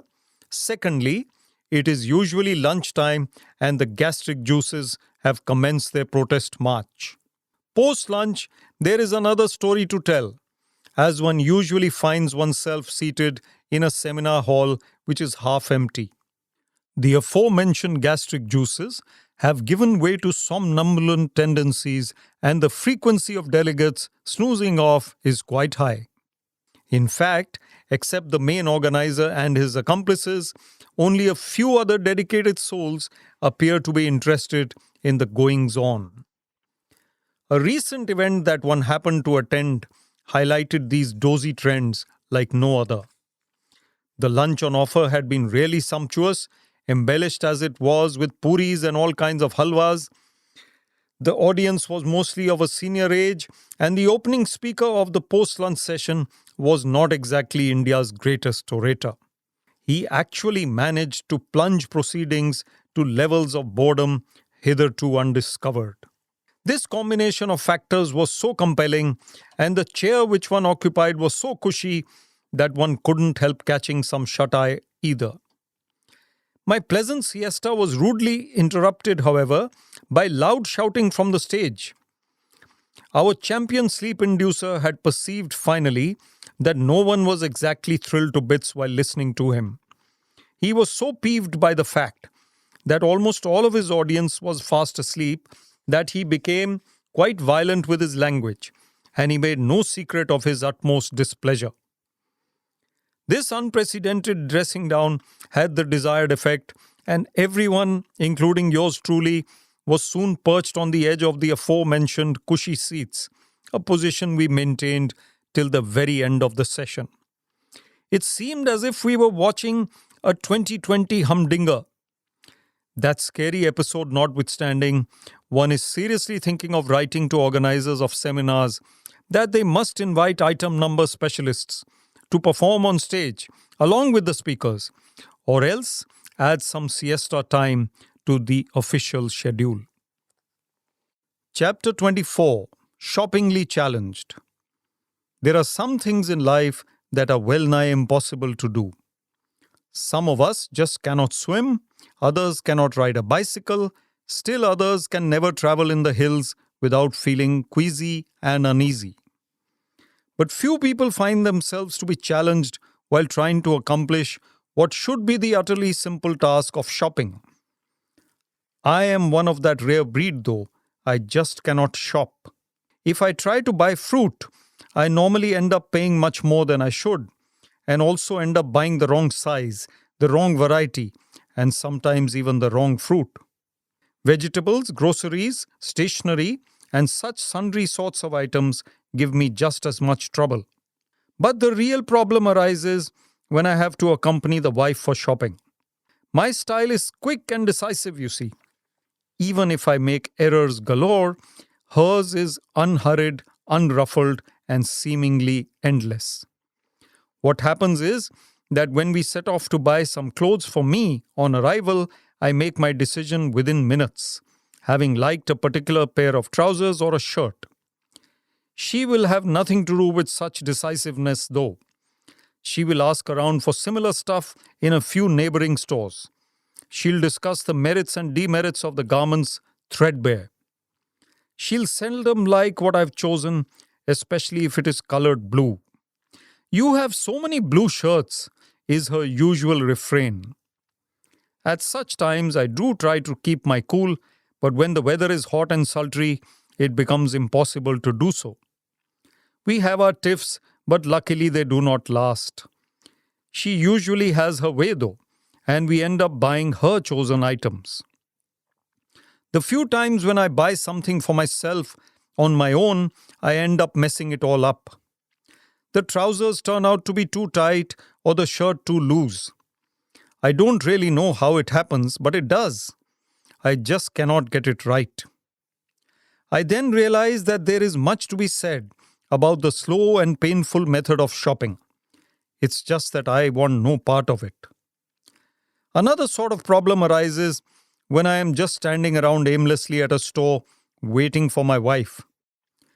I am usually mistaken at such times for a salesman or a sales manager, depending on which clothes I am attired in. The ladies mistake me for someone who can assist them with their selection or perhaps tell them where the restroom is. At such times, I have to inform them, without sounding rude, that I am a visiting customer myself, and the resultant look on their faces is really sheepish. They make some apologetic noises and some say things like, "Oh, you were looking so important standing there that we thought you were the store manager." Somehow the men never make such errors of identity. They're probably too busy doing absolutely nothing, just as I am on these occasions, wishing that their ordeal would be over soon. The mobile phone is a great friend in such trying moments. One can call up long-lost friends and discuss their families, their careers, and their choice of ice creams, all this while the wife goes about her shopping. Another pastime for the waiting husband is to ogle at lovely ladies. There are many of them around at stores these days, and somehow each of them looks like a film actress. Still another option is to grab an ice cream or a coffee or even a papdi chaat. I often wonder if some awards could be instituted for long-suffering shopping victims like me. But one look at other men and their painful expressions tells me that there would be too much competition for the top spots. Chapter 25 Status Update. In current times, life has been reduced to the level of a status update. Unless one constantly lets people know where one is and what one is up to, one could become totally irrelevant. Thus, the propensity of regulars on websites like Facebook to keep updating friends about their whereabouts, at times falsely, and their activities, mostly falsely, by the hour or even by the minute. The level of these updates is often so outlandish that unsuspecting visitors to the site could come across a status like "having a bath right now" and be suitably shocked. "Out for Golgappas" is an update that one saw recently, and one wondered what kinds of people eat golgappas in these risky monsoon days while secretly feeling jealous of those who have the gumption to do so. Others are more imaginative. Going for a movie alone. Does anyone want to join me? A young lad posted on his account recently, thereby drawing responses by the dozen from pretty young things who ended up having a catfight on the comments page before long.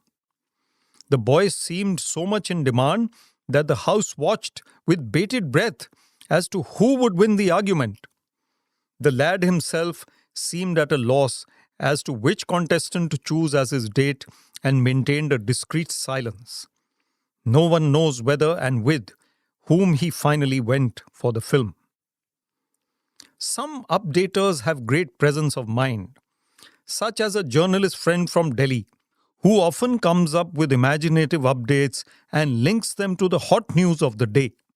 He recently posted an update with a picture of his sumptuous breakfast spread, stating that while many people were going on fasts these days, he had absolutely no intention of joining them. One middle-aged newcomer on Facebook got a rude shock last week when he updated his personal profile details and Facebook promptly declared that he was now married. He has been the subject of much mirth and leg pulling since then, with friends wondering why he'd got married again and how their bhabhi of 2 decades was taking it. Offline too, the demand for an update is compelling. Husbands, for example, have to update their better halves about their whereabouts a dozen times a day. The Walkers Club at one of the parks has a rather drastic viewpoint. Most of its members are senior citizens and they have a hearty laugh at what the world has come to. They take life with a pinch of salt and even mock death itself. When they do not see a regular walker for a few days, they wonder where he is. On such occasions, one can even hear them remark, "We didn't see his picture in the orbit column either." Updating all and sundry on a regular basis is thus vital nowadays, else we may as well not exist. Chapter 26. Parking Blues. Not too many people have been able to master the art of parking a car in our busy cities. In recent times, with cars having gotten bigger and egos bigger still, the task has become next to impossible. In earlier times, while planning one's day, one did not have to cater for the extra time it would take to deposit one's car in a comfortable slot. Nowadays, in some cases, one could arrive at a meeting 20 minutes late simply on account of parking woes. The number of vehicles on our roads has boomed so significantly that finding appropriate parking spaces for all of them is a humongous job. Certain other extraneous factors have also contributed towards creating this unhappy situation for motorists of late. To start with, some big car owners have the tendency to be in a tearing hurry while parking their monsters, and thereby position their cars at angles that take away at least 3 slots. These couldn't care less gentlemen can safely be labelled as spoil sports. Then there are the obstructionists, those who park their four-wheelers behind those already parked, thereby getting an earful when they finally return from their shopping for having delayed the poor occupants of the blocked vehicle and having made them miss the beginning of a movie or whatever. Next up, there are the novice parkers, drivers who just do not know how to maneuver their cars into the narrow spaces available, thus holding up those behind them inordinately and ultimately having to seek an expert's help to do the needful. Even worse are the snatchers, who, though well aware that a vehicle owner is politely awaiting the exit of another car, rush their machines into the vacant area in a flash, thereby turning the well-mannered other into a fist-pumping, angry young or old man. The extremists are those who park their cars so close to others that the neighbors cannot enter their own vehicles without acting like contortionists, and wriggling through the narrowest of angles in order to get in. There are also the day spenders, those couples who view parking slots as places to spend a day cozily and who do not emerge from their cars at all, having found the ideal setting for their discussions or for other activities. I myself fall in an entirely different category, that of the perchy loser.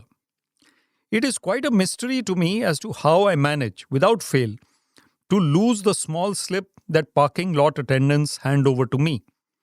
Try as I might, keeping it safely in my wallet or even in my shirt pocket or elsewhere, I can never find it when it is time to leave. Luckily for me, the other occupants of my car normally do not look like car thieves, or the attendant in question would never allow us to exit. A recent incident aptly highlighted the travails of the modern-day car owner. What happened was that one worthy found a car positioned right behind his own, and having no time to lose, he decided to try to push the offending object away. He prayed that it was in neutral gear, and happily it was. Having discovered amazing reserves of strength, and having managed to get the other car to move sufficiently away from his, he discovered to his horror that it had hit a mini slope and wouldn't stop. The resultant thud, bang, and crash were heard many a mile away, and sure enough, our friend had not one, but two offended owners to deal with. Needless to say, it was not one of the cars which got pushed around thereafter.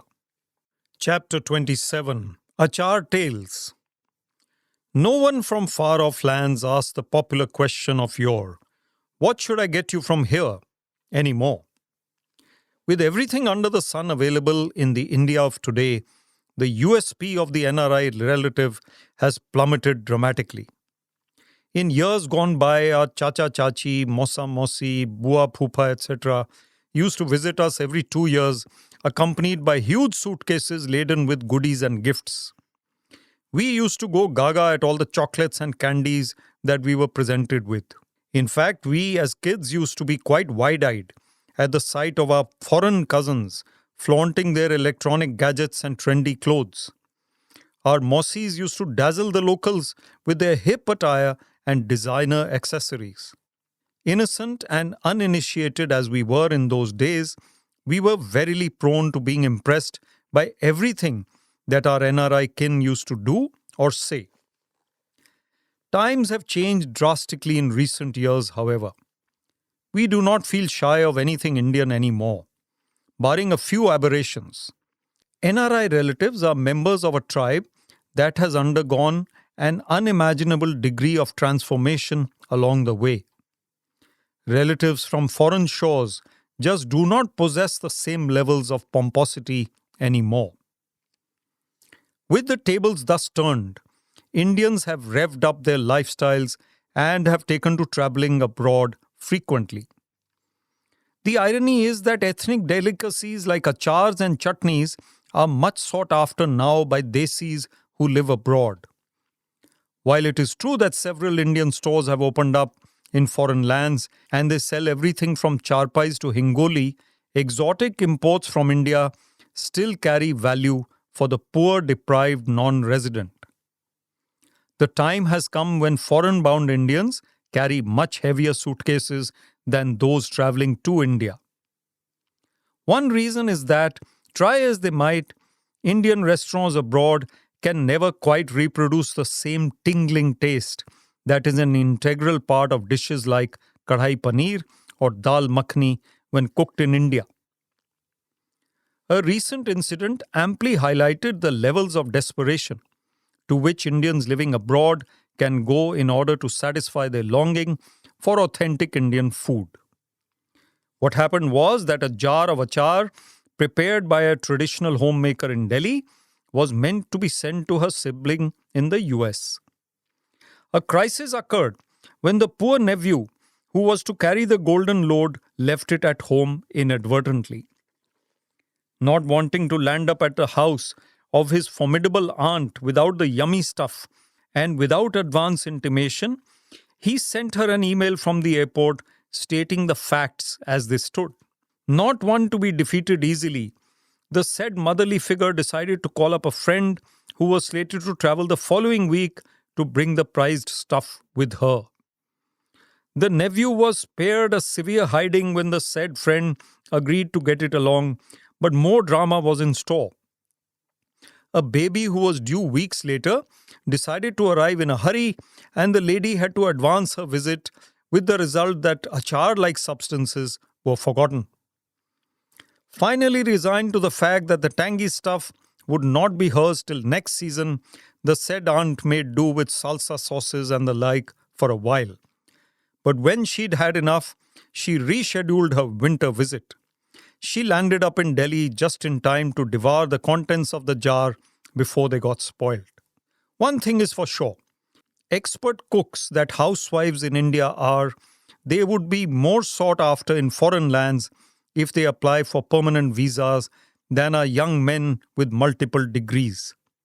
Such young men would do well to learn an achar recipe or two, for they may just bolster their chances of working abroad as a result. Chapter 28. The Day of the Nodder. P.G. Wodehouse was always ahead of his time. And when he introduced the breed of nodders in a classic short story based on Hollywood's goings-on in the 1920s, he broke the mold.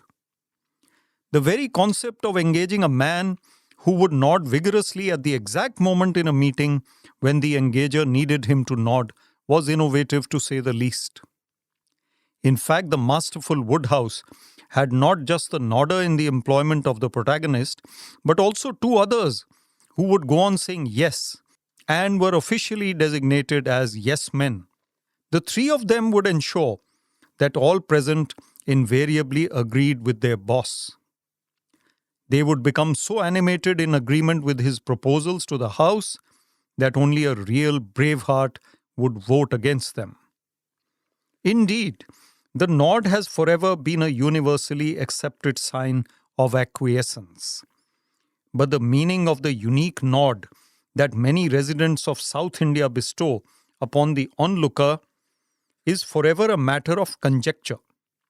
It is a wavy, curvy sort of nod, and could actually be a shake of the head, thus signifying a no, but one is never sure.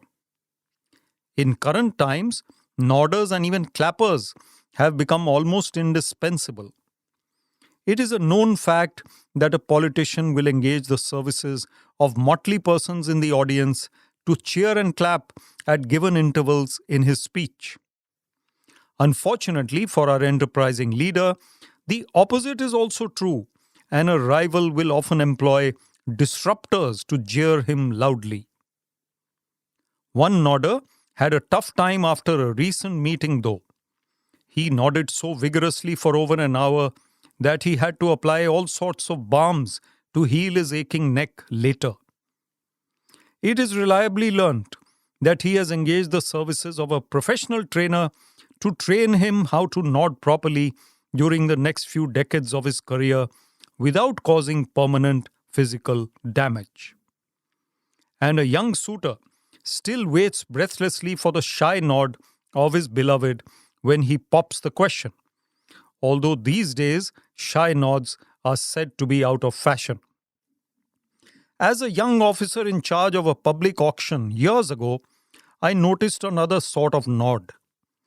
A grim-faced local heavyweight was present with his cronies and would nod ever so slightly each time he wanted to raise the bid.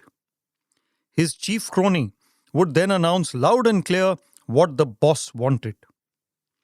The philosophical reader may surmise that he would have done better in life had he nodded more often at his bosses instead of putting his foot down. Be that as it may, his firmness probably gave him much sounder sleep over the years than would have his sycophancy. Clearly, though, the professional nodder is here to stay. He may even stand a chance of nodding his way to the Nodders' Hall of Fame one day, but only if he gets the nod from the powers that be. Chapter 29. The Fuss About Cuss. Among the varied forms of entertainment that human interaction provides to interested onlookers, an important component is the spicy shock value of swear words. The same sort of language could, of course, be sacrilegious for most of us. One could be watching a film with the family, or dining at a restaurant with friends, or even working in one's office with the window open. Cuss words are liable to drift into our ears anytime, unannounced and uninvited. Boys will be boys, of course, and they are more likely to use and hear F words and B words, C words and even Z words more often than humans of other categories. But it is clear that each one of us has to accept the entry of one or more such intrusive words into our sphere of cognizance at times. What really shocked me as a boy, though, was when I heard a venerable old relative, one whom I really admired, mouthing a typical Hindi swear word when upset with a few neighborhood boys who had trespassed into his garden. I was an impressionable tween at that time, and it was quite a jolt for me to hear him use a word that only the naughtiest boys would in school. Most recently, a young man and his date went out for their first dinner together and started off by making polite conversation. A friend and I were at an adjacent table, and we noticed that the couple appeared to be the innocent type. Their composure and ours was shattered rudely, though, by a youngster seated across the hall who shouted aloud a really filthy word. He was evidently excited by some breaking news that a classmate had just delivered to him. The effect that that particular expletive had upon the occupants of the hall was quite palpable. Most people blushed, some even covered their faces. The above-mentioned young man on his first date glared at the perpetrator of verbal violence, who in turn glared back and told our cute boy to buzz off. It could have ended at this point, but the foul-mouthed boy decided to use an even worse adjective for the lover boy to round off his response to the glare. The character of men does change dramatically at times, but what followed in this case was total transformation. Disregarding the presence of his pretty girlfriend, and of course ours as well, the young suitor reeled off a barrage of chaste Punjabi swear words in retaliation.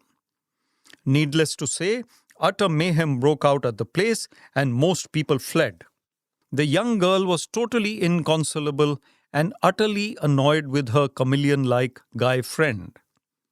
The fact that my friend and I had to drop her home was just a sidelight. That today's youngsters tend to pick up cuss words at school or college is well documented. What is less known is the influence that modern-day heroes have upon them. Our champion cricketers, for example, some of them use expletives each time they get hit for boundaries. What is worse is that they repeat them when they pick up wickets. Young boys watching them obviously feel that it is the done thing to swear all the time, if national heroes can do it live on TV. Our filmy heroes are even more skilled at the use of cuss words. These days, the heroines have also joined them. The censor board tends to be lenient too nowadays, and many a new film offers to the public the full repertoire of foul words that the Hindi language possesses. Fortunately enough, dinner table conversation at most homes is still decent and does not involve such profanities. One can only hope that things stay that way, for eating one's meal is not an enjoyable experience when graphically meaningful cuss words are found floating around in the air. Chapter 30. The Heat of the Moment. The heat is on, and how? Searing hot summer days with temperatures soaring like never before have taken their toll on several things, including people's moods. Many of us are snappy and irritable these days, losing our cool without reason and prone to shouting at all and sundry. Studies have shown that human beings tend to fly off the handle much more when the temperature and humidity are high. Road rage cases increase dramatically too at such times. What remains to be analyzed is the number of breakups that take place between boyfriends and girlfriends come summertime. It is thus a wonder how and why important events like weddings, product launches, and even elections are sometimes held in these days of unbearable plus 40 degrees heat.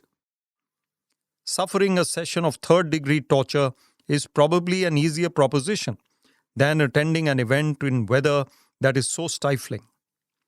In any case, most participants and organizers are usually short-tempered these days. In any case, most participants and organizers are usually short-tempered these days and ready for a scrap without much provocation. The term hot-headed gets a new meaning when our heads are actually boiling under the sun.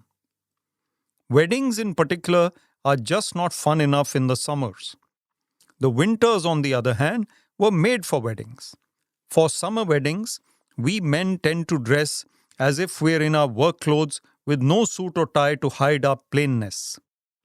Women have to exchange gorgeous silks for cottons and tend to look less chic and glamorous on these occasions too, but they still outshine the men folk with ease. Food that is rich and oily hardly entices one in the summer weddings. On the other hand, when the weather is cooler, we don't mind polishing similar food off in quick time.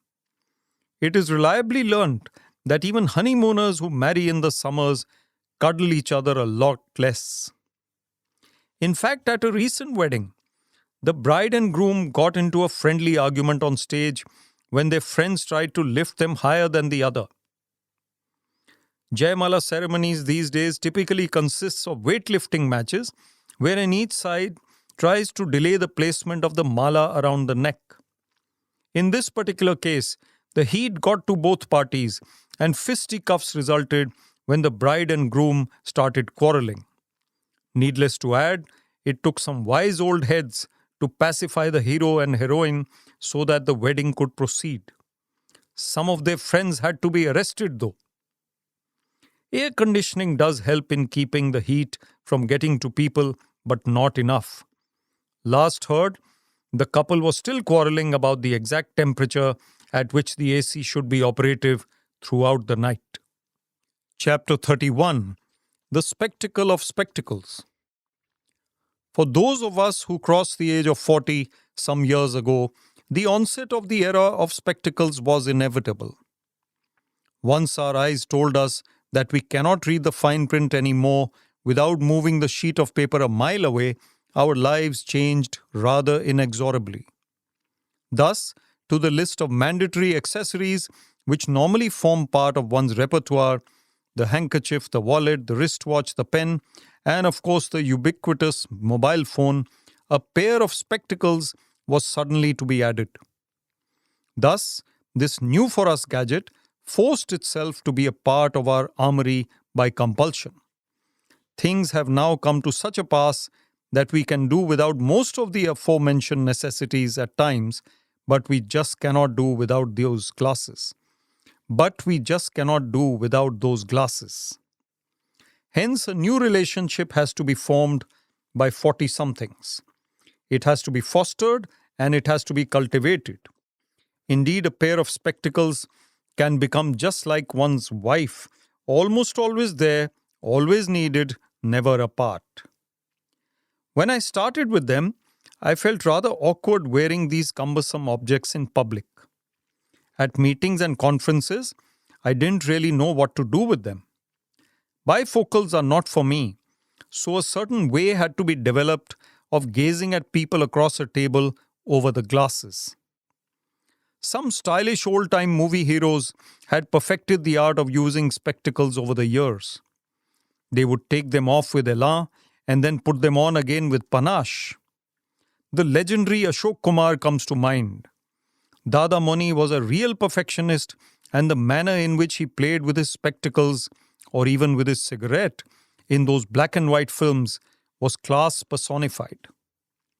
These devices also provide one with quite a learning experience. One starts feeling empathy for people who've had to wear them for decades, and one bonds easily with fellow recent converts. In fact, there are those who've recently taken to wearing them with aplomb, but I'm not one of them. The biggest fear that I personally have these days is the likelihood of misplacing these silly objects. The mind has not accepted them yet as integrally as it has the mobile phone, and thus, while one is instinctively very careful with the phone, the spectacles are often left behind hither and yon. Many a good Samaritan has been responsible already for retrieving them and returning them to their rightful owner, that is me. Another megastar from the film world is said to own several pairs. He is learned to have duly placed one in each room of the house, one in each car, and one in each of the washrooms at home and office. There is not much chance of feeling grossly unbespectacled when you possess that many pairs. Virender Sehwag wore a pair of spectacles for T20 some matches a few months ago and looked like an unlikely professor. The problem was that he even batted more like a professor than a cricketer. Only when he shed his specs again did he show glimpses of his belligerent self. Clearly, some people are not meant to join the club of the bespectacled. Their bombastic personalities just do not go with any sort of eye accessory. But for most of us, the spectacle of spectacles looms large when the 40s approach. Chapter 32. The View from the Stage. Having found myself up on stage on occasion in recent years, I've come to the firm conclusion that the view from up there is rather more entertaining. When awaiting one's turn to address a gathering, it is best to while away one's time by sizing up the crowd. Listening to fellow speakers will only lead to a great deal of ennui and little else. For instance, when perched comfortably on stage for one seminar or other, one can often spot motley acquaintances making their way to join the audience, either by choice or by compulsion. Many onlookers look utterly bored and appear as if they have been cut and pasted into the seminar from much more enjoyable situations perforce. Some people give knowing looks from a distance, as if they are present only to show their solidarity with one. And they do not let up until they get a smile or a nod in acknowledgement. They then make their way to the exit at the soonest possible, their objective having been achieved and their presence duly marked. Family and close friends of us speakers have to stick on longer though, and must actually stay for the duration of our speeches, for they dare not do otherwise. Having heard one waxing eloquent on repetitive subjects year after year, their ears evidently enter the sleep mode in automatic fashion, and their minds doubtlessly wander to more interesting realms of human endeavor. At the recently held literati event at the Lake Club in Chandigarh, I could spot from a corner of the stage several friends who had turned up in dark glasses and found a place to sit in the audience. Some of them looked suitably engrossed in the proceedings, especially at such times as when my comely companions on the dais were speaking. Others yawned unabashedly and kept peering intermittently in a direction that was more towards the ice cream vendor than the stage. At another forum some months ago, a fellow panelist decided to confide in me about his animosity for the man who was on the mic at the time. They had been colleagues for years, you see, and couldn't stand the sight of each other. Thus, for the entire duration that his friend held the mic, my poor ear had to put up with a whispered monologue about the other man's shortcomings, which were clearly many. Sensing that something was wrong, the aforementioned speaker, once his turn was over, found my other ear a convenient sounding board to return the favor. All this while, I had to sit stone-faced before the audience and pretend that we were discussing something of national significance, while nodding gravely and trying to look respectable.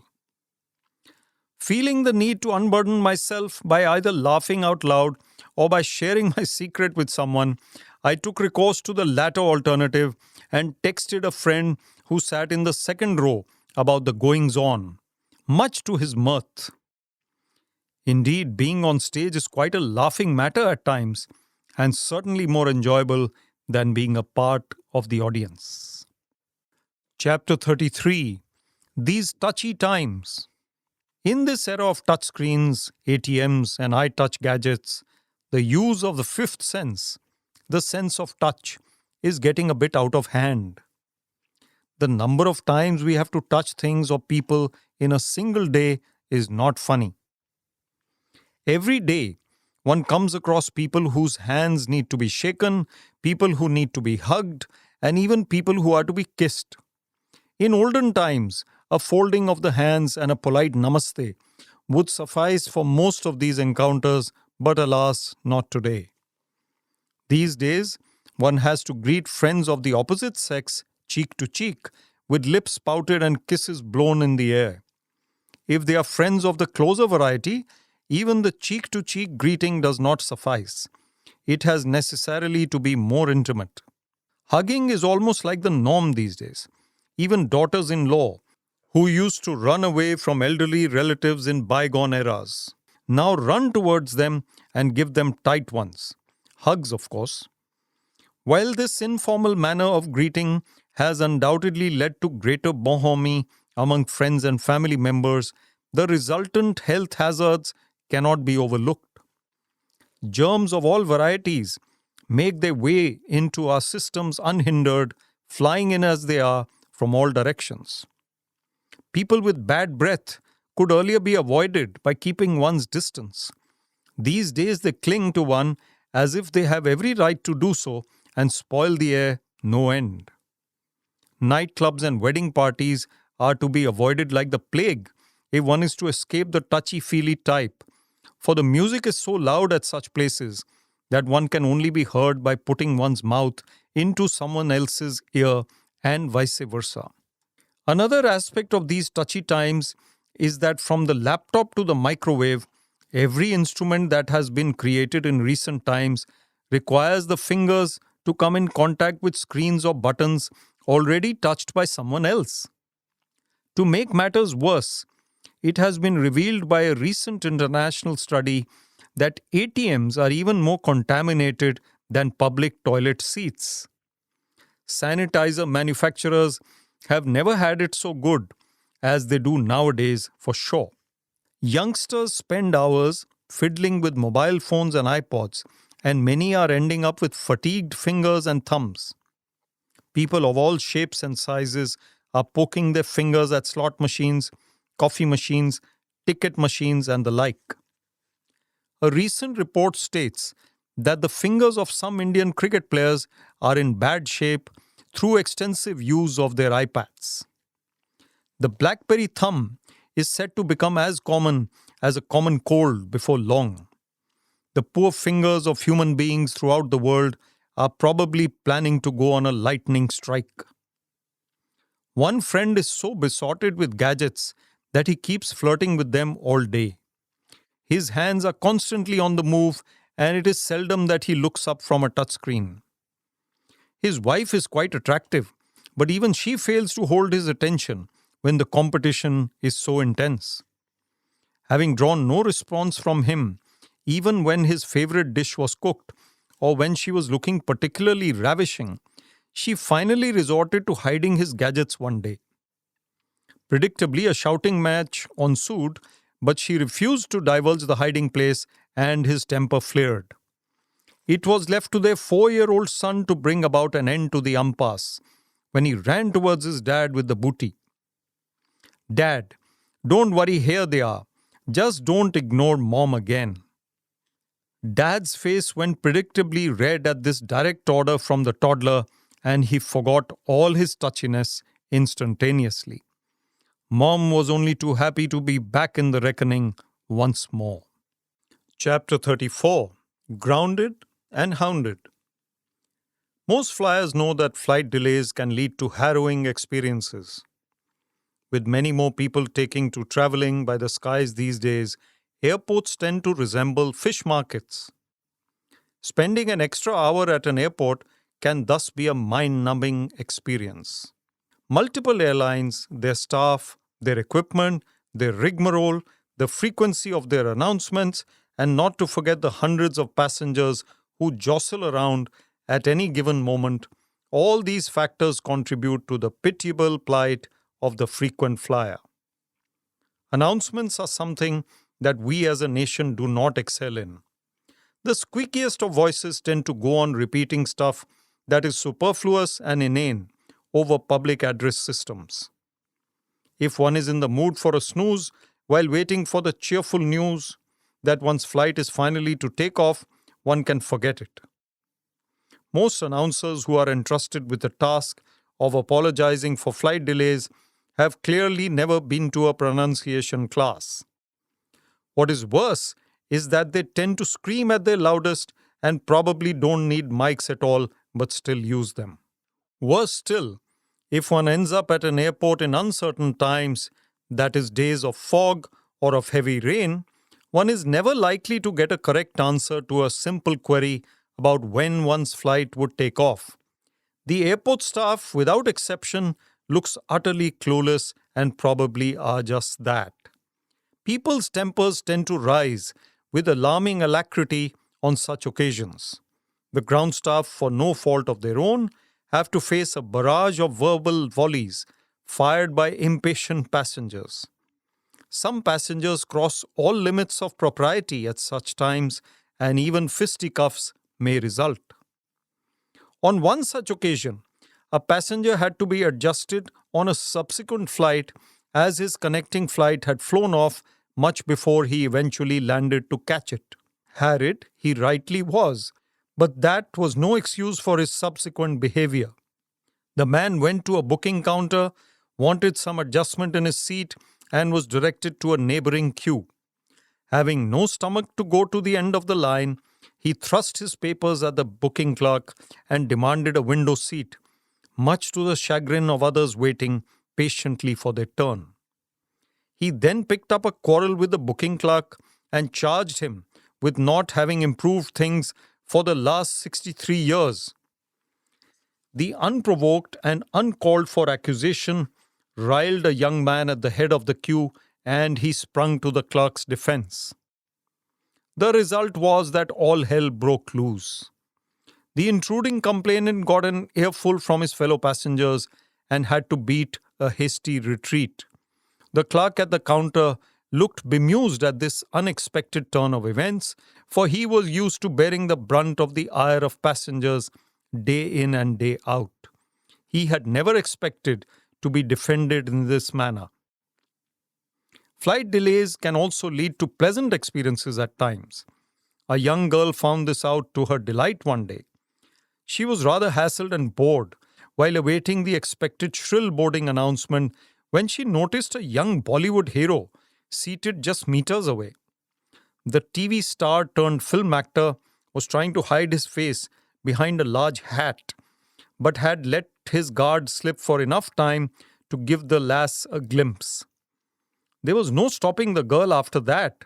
She squealed and jumped and hounded the star for a photograph with her. The entire airport was soon posing for pictures with the shy young actor who was perhaps still too new to have acquired airs. One thing is for sure, those who plan to fly the skies in future better carry with them 3 additional items: anti-stress medicines, earplugs, and an autograph book. Chapter 35. How times have changed. There are times and there are times. We are currently passing through perhaps the most rapidly changing epoch in history. What was relevant 10 years ago is not even under consideration now. The days of handwritten letters, delicacies like balushahis and imartis, fruit like shehtoot and bear, as also courtesies like calling on family friends, are all but passé. People have adopted new lifestyles, newer mores, and still newer thought processes. These are the days of online networking, Instagram, iPods, Xboxes, PlayStations, size zero, vegans, and reverse sweeps. When our kids talk of something old, like an old song or an old movie, what they refer to is something which came in just 5 years ago. Whereas we parents wouldn't even like to think of Sholay as old. These days, I have to check myself a lot when I am about to tick the children off for something newfangled. They watch stuff on TV which we would still not be able to hear, at least not without looking sideways. They watch films which are certified as UA, but which would have been declared XXX in our times. What was utterly unacceptable to society some decades ago is no longer taboo today. Some very positive developments have taken place too. The caste system seems to have gone into the history books, especially in urban India. And intercaste marriages are the norm today. Of late, in fact, nobody even asks whether the bride and groom are entering into a love marriage or an arranged one. The only question worth posing these days is whether the girl is older or the boy. Middle-aged people spend hours at the parlor and also evidently quite a hefty percentage of their salaries. Indeed, the average Indian on the street has succeeded in looking much better than his or her ancestors ever did. There is not much difference between the attire of the pretty not-so-young things who frequent malls or restaurants today and that of the hottest heroines in Bollywood. Experience tells us that there has always been a difference of opinion between the young and the not-so-young, but one must spare a thought for the senior citizens of today. Many of them have seen changing times from the days of Meena Kumari to those of Rekha, then to those of Madhuri Dixit, and then to Kareena Kapoor, and now to Alia Bhatt. What must they think of the latest fads like living in and gay movies? They probably wince many a time and then realize that this is just not their era. They must surely feel that the world seems to be in a tizzy nowadays and no one really appears to be solid or well grounded. On occasion, I have noticed many a senior citizen seated on a park bench, eyes shut and humming a KL Sehgal favorite while obviously thinking, "Kya zamana aa gaya." At such times they must wonder whether the good old days would ever return. But then, they never do. Chapter 36. What's the hurry? Nowadays, everyone seems to be in a tearing hurry to get somewhere or to accomplish something. Day after day passes by as if in a whirl, and one scarcely gets time to catch one's breath when it's time again to set off again, for God knows where. Life has become such an unending race for most of us that one marvels at those who still haven't succumbed to the temptation to jump onto the bandwagon. A recent visit to the hills provided one with much time for introspection and reflection. The unhurried, unruffled manner of the sweet hill folks was quite contagious, and one felt compelled to follow suit by lazing around for most of the day, switching off one's cell phone and taking things easy. Not that the hill people are inefficient by any means. In fact, there is evidence to prove that they are quite result-oriented. But the Pahadis do seem to have fended off stress-inducing factors till now. Not so us plains inhabiting people. No one really seems to have the time to pause and think. Some of us are quite obviously guiltier than others of being in a perpetual photo-finish race, but no one has remained entirely unaffected by the hustle and bustle that is part of life today. In fact, the whole of urban India seems to be in the 2020 overs mode. Gone are the days when families used to visit each other and spend hours chatting each other up, an activity which would be punctuated by many cups of tea and sumptuous pakoras. Nowadays, one tends to meet friends and associates only at parties and social do's. A hi here and a smile there, that's what these occasions are about. Breakfast time is one occasion when the action is at its most frenzied. One arrives for the meal from one's bedroom while still in the process of fastening something or the other, munches a few morsels precisely 2.5 times each, gulps down some milk, and whizzes off to work after a quick gesture of goodbye towards one's wife. The latter, in turn, holds her head in dismay and advises one to turn up a few minutes earlier the next day so that one may breakfast at relative leisure. Between numerous early morning calls and the need to devour a glut of heavy newspapers, however, the same story is repeated the next day, more protests from the loved one notwithstanding.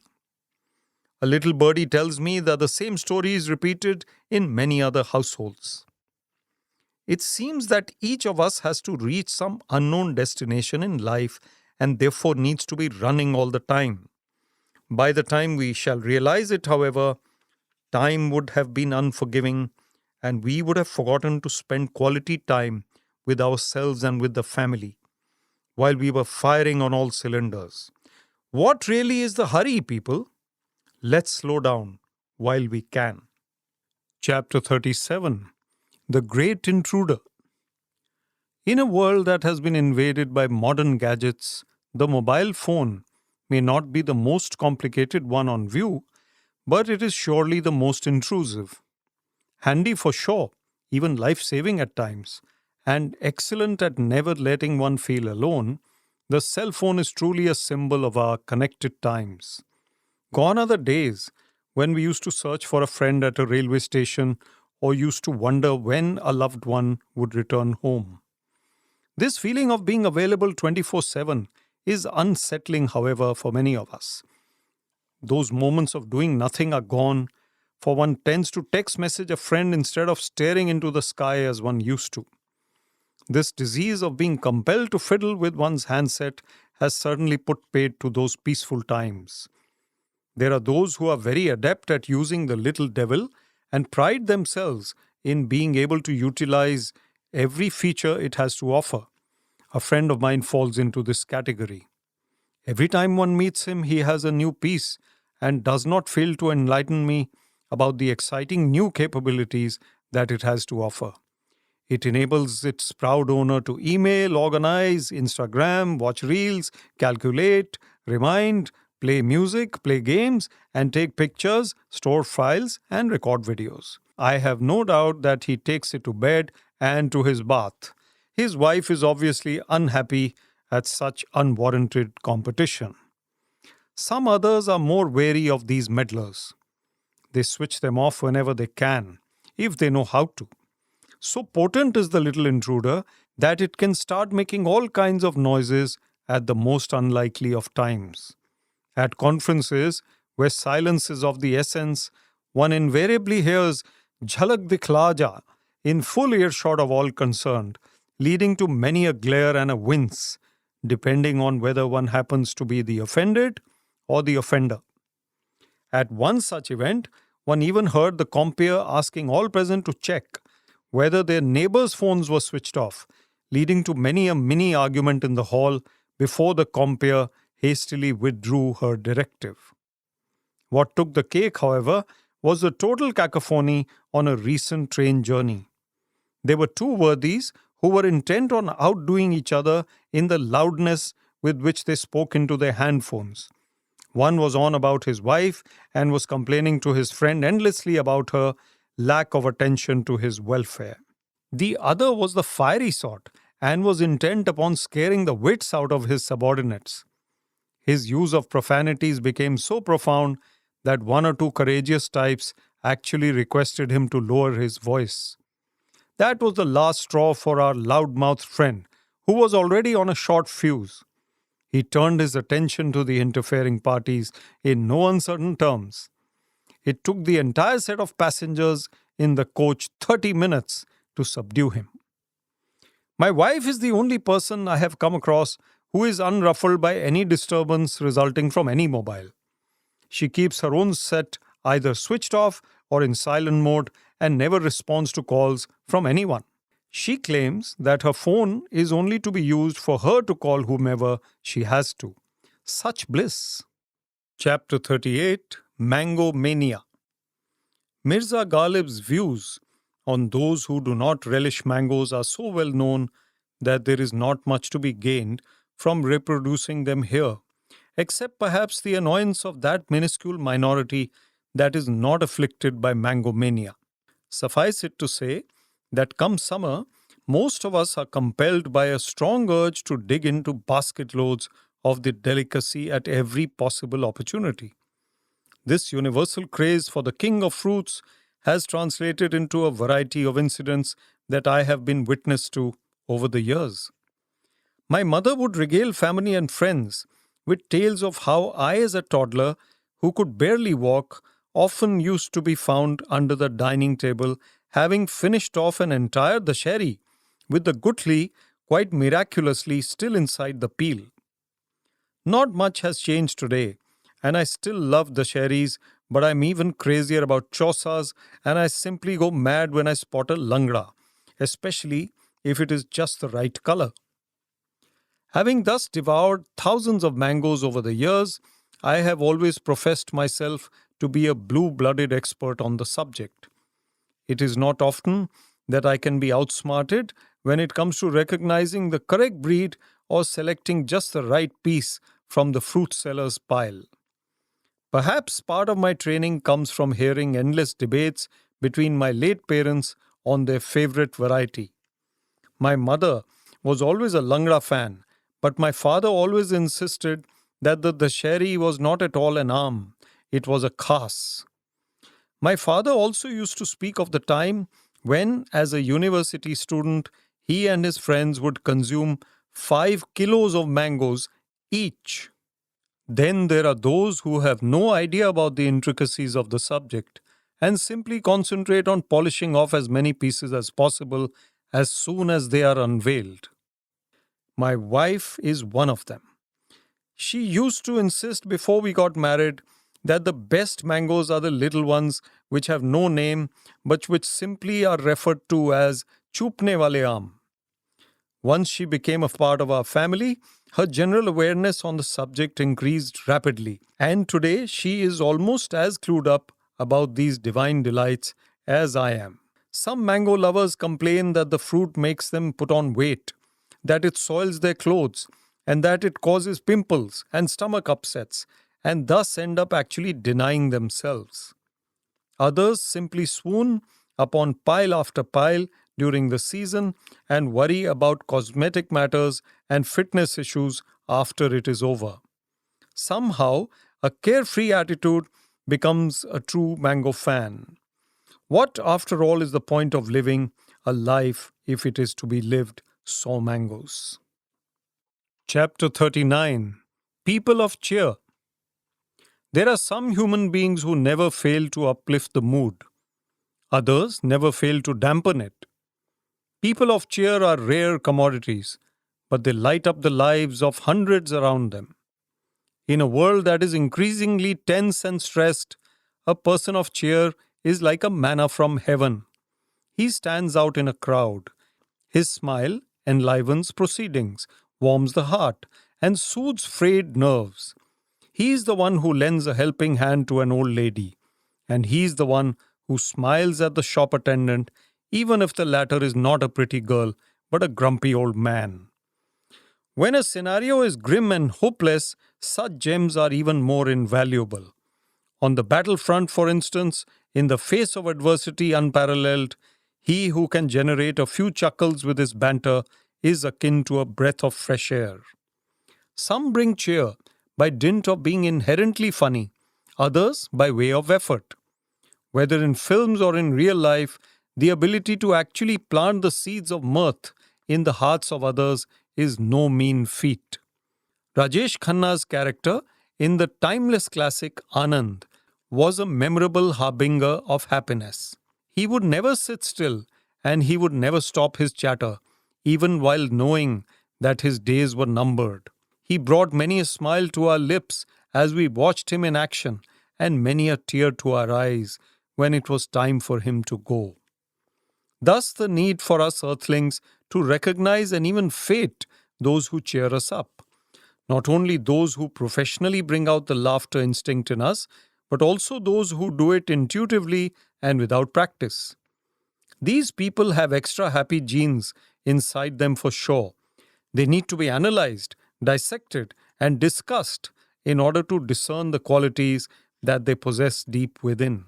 At a recent meeting of a discussion circle, one lady complained that she hadn't found the time to laugh in the last 10 days. Thankfully, the fact that the session was on humor in real life enabled her to laugh enough to last her the rest of the year. There are, of course, those who try to be very serious but still happen to be the cause of amusements. Some teachers are among them. The more they frown in anger at their class, the more they succeed only in generating sniggers and even guffaws. One look at the prophets of doom who abound in society these days, and we can be sure that had it not been for the champions of cheer, the world would have collapsed long ago. When the day of reckoning comes, and when it is really time to be counted, these cheerleaders will surely lead humanity towards eternal joy. The rest of us will merely applaud them, smile broadly, and follow on. Chapter 40. The Golgappa Man. The Golgappa Man doesn't have much going for him.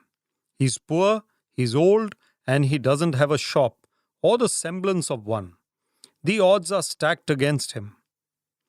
As he stands there by the road under the big blue sky with his table, his packet of Golgappas, and a largest jar that evidently contains some tangy liquid, he doesn't look as if he stands much of a chance in life.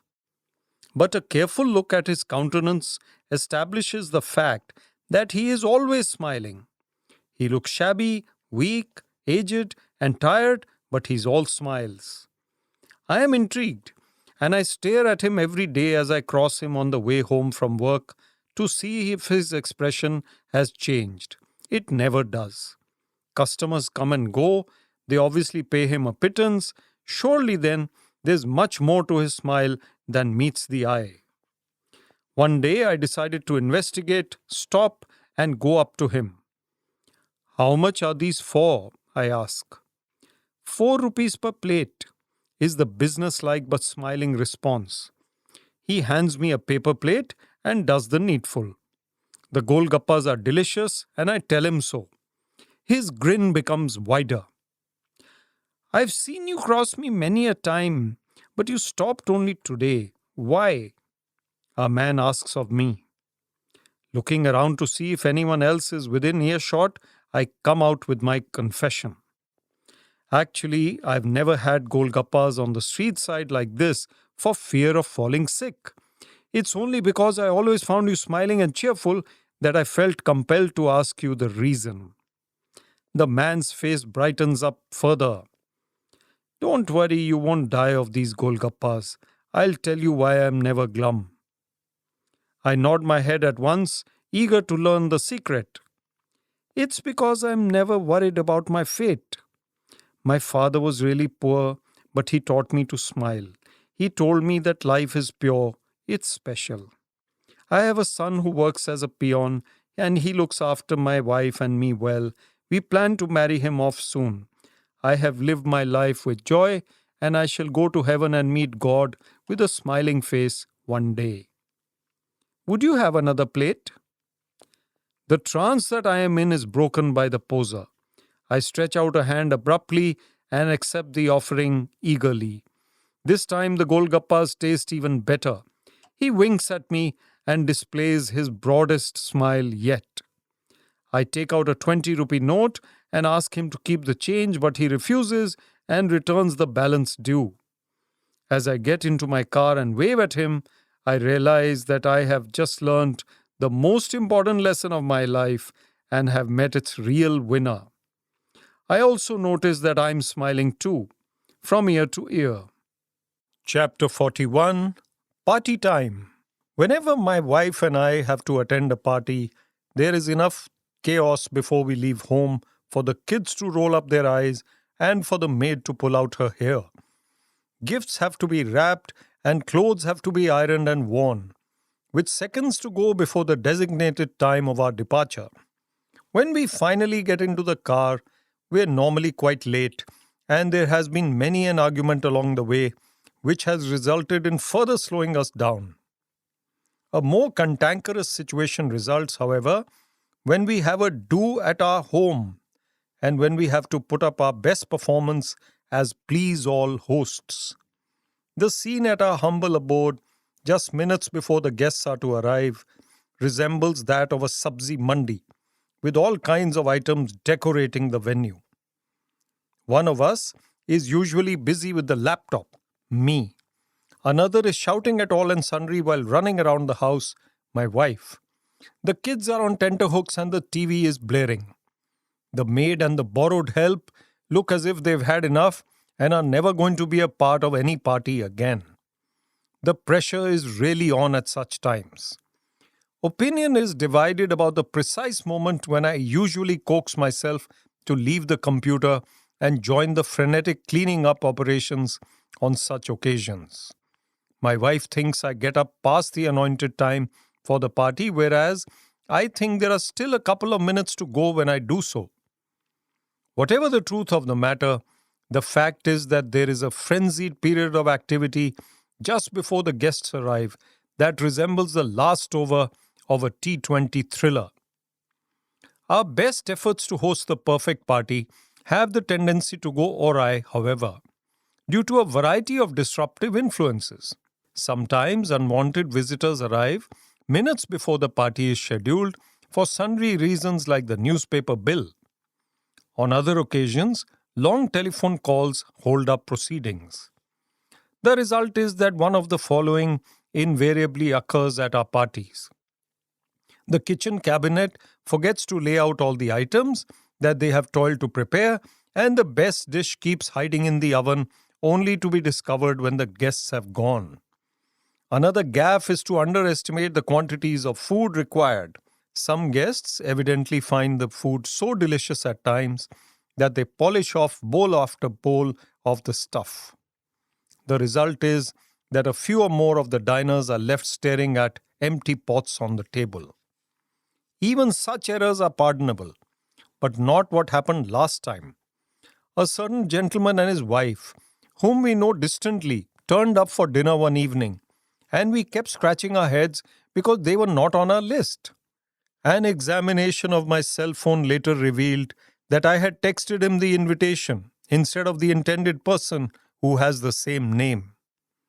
I am still not sure if it is preferable to be invited for a party or to host a party at home, especially since I have not much to do on either type of occasion.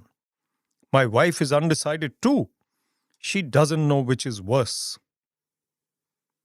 Chapter 43. Faking News. The frenzied manner in which television channels rush to beat the competition nowadays is a hilarious experience for some and a nerve-wracking one for others. Insiders insist that poor TV reporters are given a royal firing when they miss an incident that is perceived to be of the breaking news variety, especially when rival channels have got wind of the happening in question and have covered it live or otherwise. This breaking news syndrome has of late afflicted even the seemingly more professional news channels on view.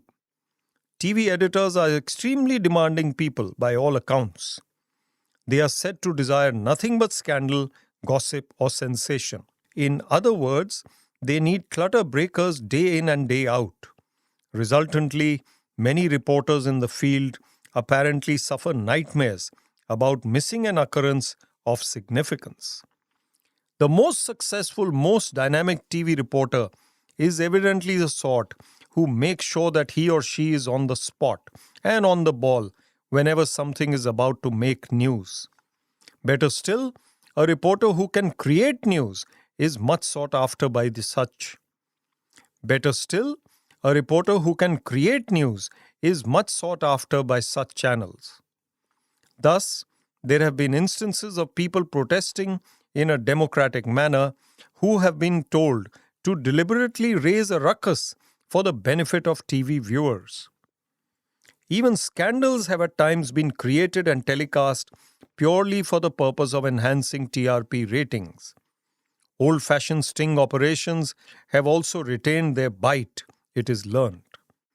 Such is the potency of this sort of faking news that it can break all records when it comes to garnering viewer interest. Real-life incidents may never be able to compete. What took the cake, however, was an incident wherein a channel announced that a local celebrity would soon be exposed live on TV, and he was in the habit of visiting his mistress every evening, and that a trap had been laid for him. What took the cake, however, was an incident wherein a channel announced that a local celebrity would soon be exposed live on TV, as he was in the habit of visiting his mistress every evening, and that a trap had been laid for him. We gathered around the idiot box at the anointed time and waited with bated breath. Sure enough, when the live visual started, the famous man was seen emerging from his car and walking up to a house. The reporter, who was trying to whisper into his mic without much success, and who was looking extremely agitated, was seen running after the culprit to accost him on camera. The following events were seen happening thereupon. The reporter collided with the target in his excitement. A comely lady ran out of the house and bolted quickly back inside. The reporter and the celebrity then grappled on the floor. The former finally managed to get a bite in his ear, and the latter was seen running helter-skelter into the wilderness beyond.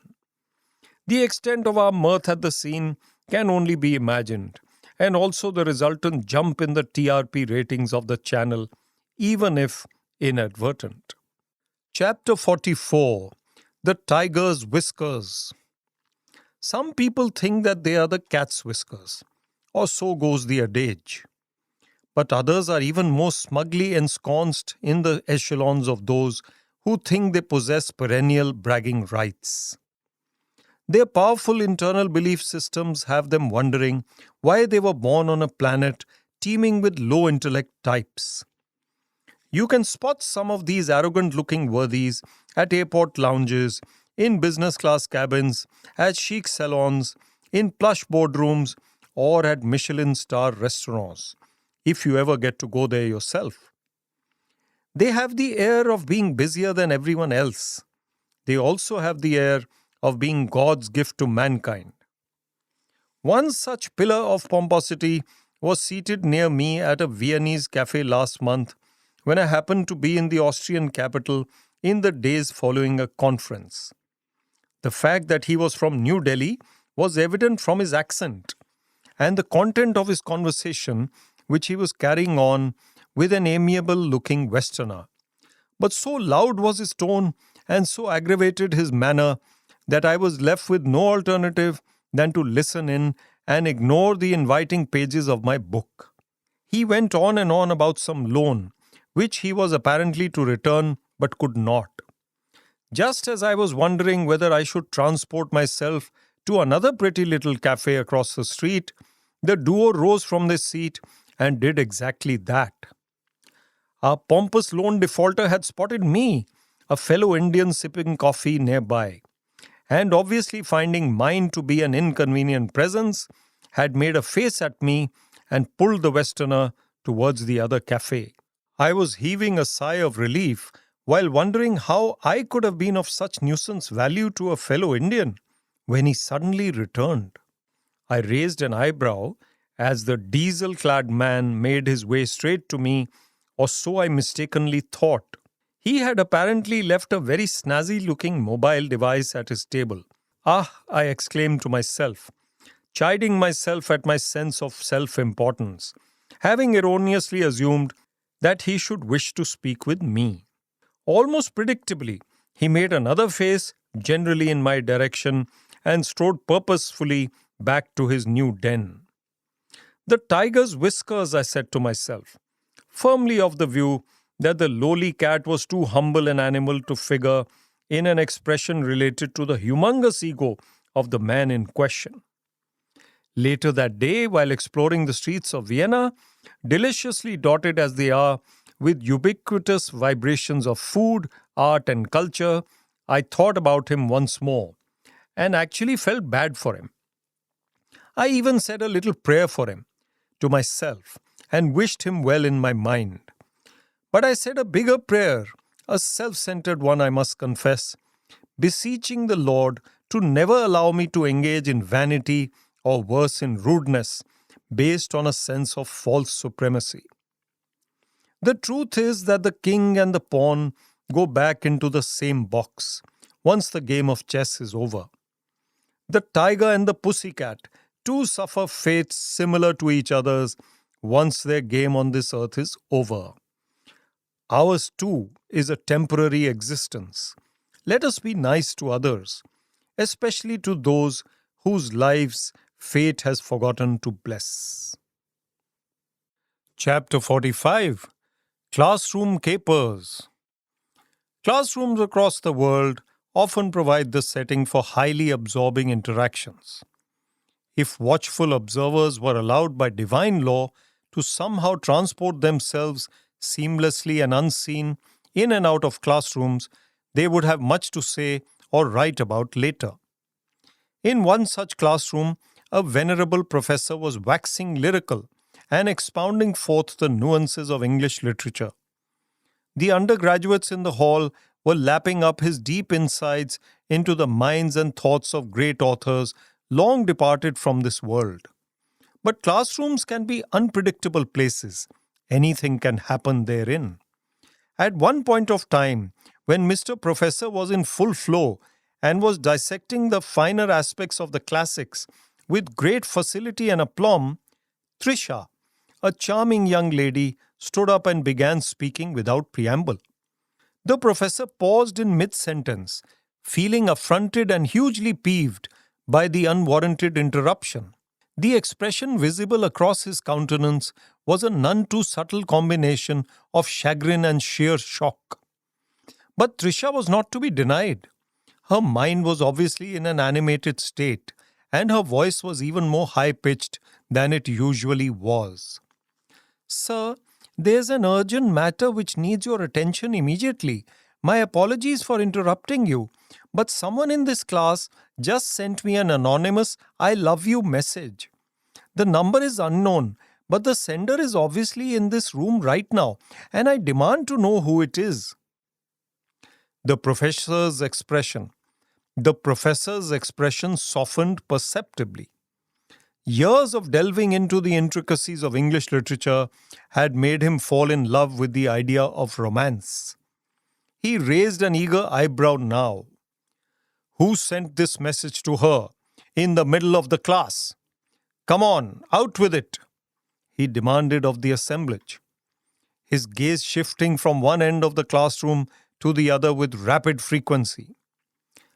"How does Trisha know that the sender is in this hall right now, Prof? And why was she paying attention to her phone in the midst of your class?" A wry questioner wondered aloud from the back benches. The professor's visage underwent several quizzical transformations on hearing these words, but the class stared at the pretty young thing, awaiting her response, and respond she did without ado. "I know that for certain, because the next sentence he texted was, 'When the professor pauses to have another sip of water, let me know if you love me too.'" The class laughed loudly in chorus. "Hush, hush," hollered the professor. Trisha went on, "Sir, he knows that you've been sipping water repeatedly in this class. He is here." The professor glanced towards his nearly empty glass, but was not impressed with the romantic interlude anymore. He thumped his desk a couple of times. All right. That's enough of a diversion. Whoever texted you, Trisha, will undoubtedly follow up his declaration with some more messages soon. Let us get back to Chaucer now." The class sighed in unison and went back to work. Trisha went back to gazing at her phone. The prof went back to waxing lyrical. The mystery message sender smiled to himself in the front row. Thousands of classrooms across the world witness similar incidents at times, if not always quite so dramatic. The very feel of being in a class, whether amongst the listeners and learners or standing up front in an educator's role, is a special feeling, which regular students do not adequately cherish, since they get so much of it. Once their student days are over and the years roll by, they miss them and long to relive them. But those days never come back. do they? Some of us have had the opportunity to return to the classroom in different avatars. Those who haven't can try taking out time to sharpen their intellectual axes a tad by enrolling for a course. There's no place quite like the classroom. After all, it invigorates, it inspires, and energizes in a manner that no other human setting can quite match. Chapter 46: Those Pesky Earphones. Of all the gadgets and accessories that have enveloped mankind in their grasp, irrevocably, earphones are the peskiest. A recent popular WhatsApp forward highlighted the twisted and difficult to unravel state of a pair of earphones along with their dangling wires whenever they are pulled out from their encasing. A famous yoga exponent was pictured alongside the offending objects, just as intricately postured and almost as impossible to straighten up. The stark reality is that whenever one is in a hurry to use them, which is most of the time, the earphones hardly ever cooperate and insist on remaining tangled and entwined. But the even more galling aspect of their existence is that they often make most human beings who use them look like nincompoops. One can spot them at a marketplace or at a work center. They seem as if they are talking animatedly to themselves, with theatrical hand movements to boot. But on closer observation, they are clearly channeling their voices into the little microphone which accompanies the naughty duo somewhere down the wire. Initially, one looks boggled at the sight of someone who appears emotional while gesturing to an unseen being, present only in the thin air. Our first reaction, despite years of having known better, is to step back a tad, suspecting that one has run into a wonky individual. It is only when our technology-tutored sanity returns that we start looking for signs of that dangling wire or Bluetooth pods in the zone of the other's ears.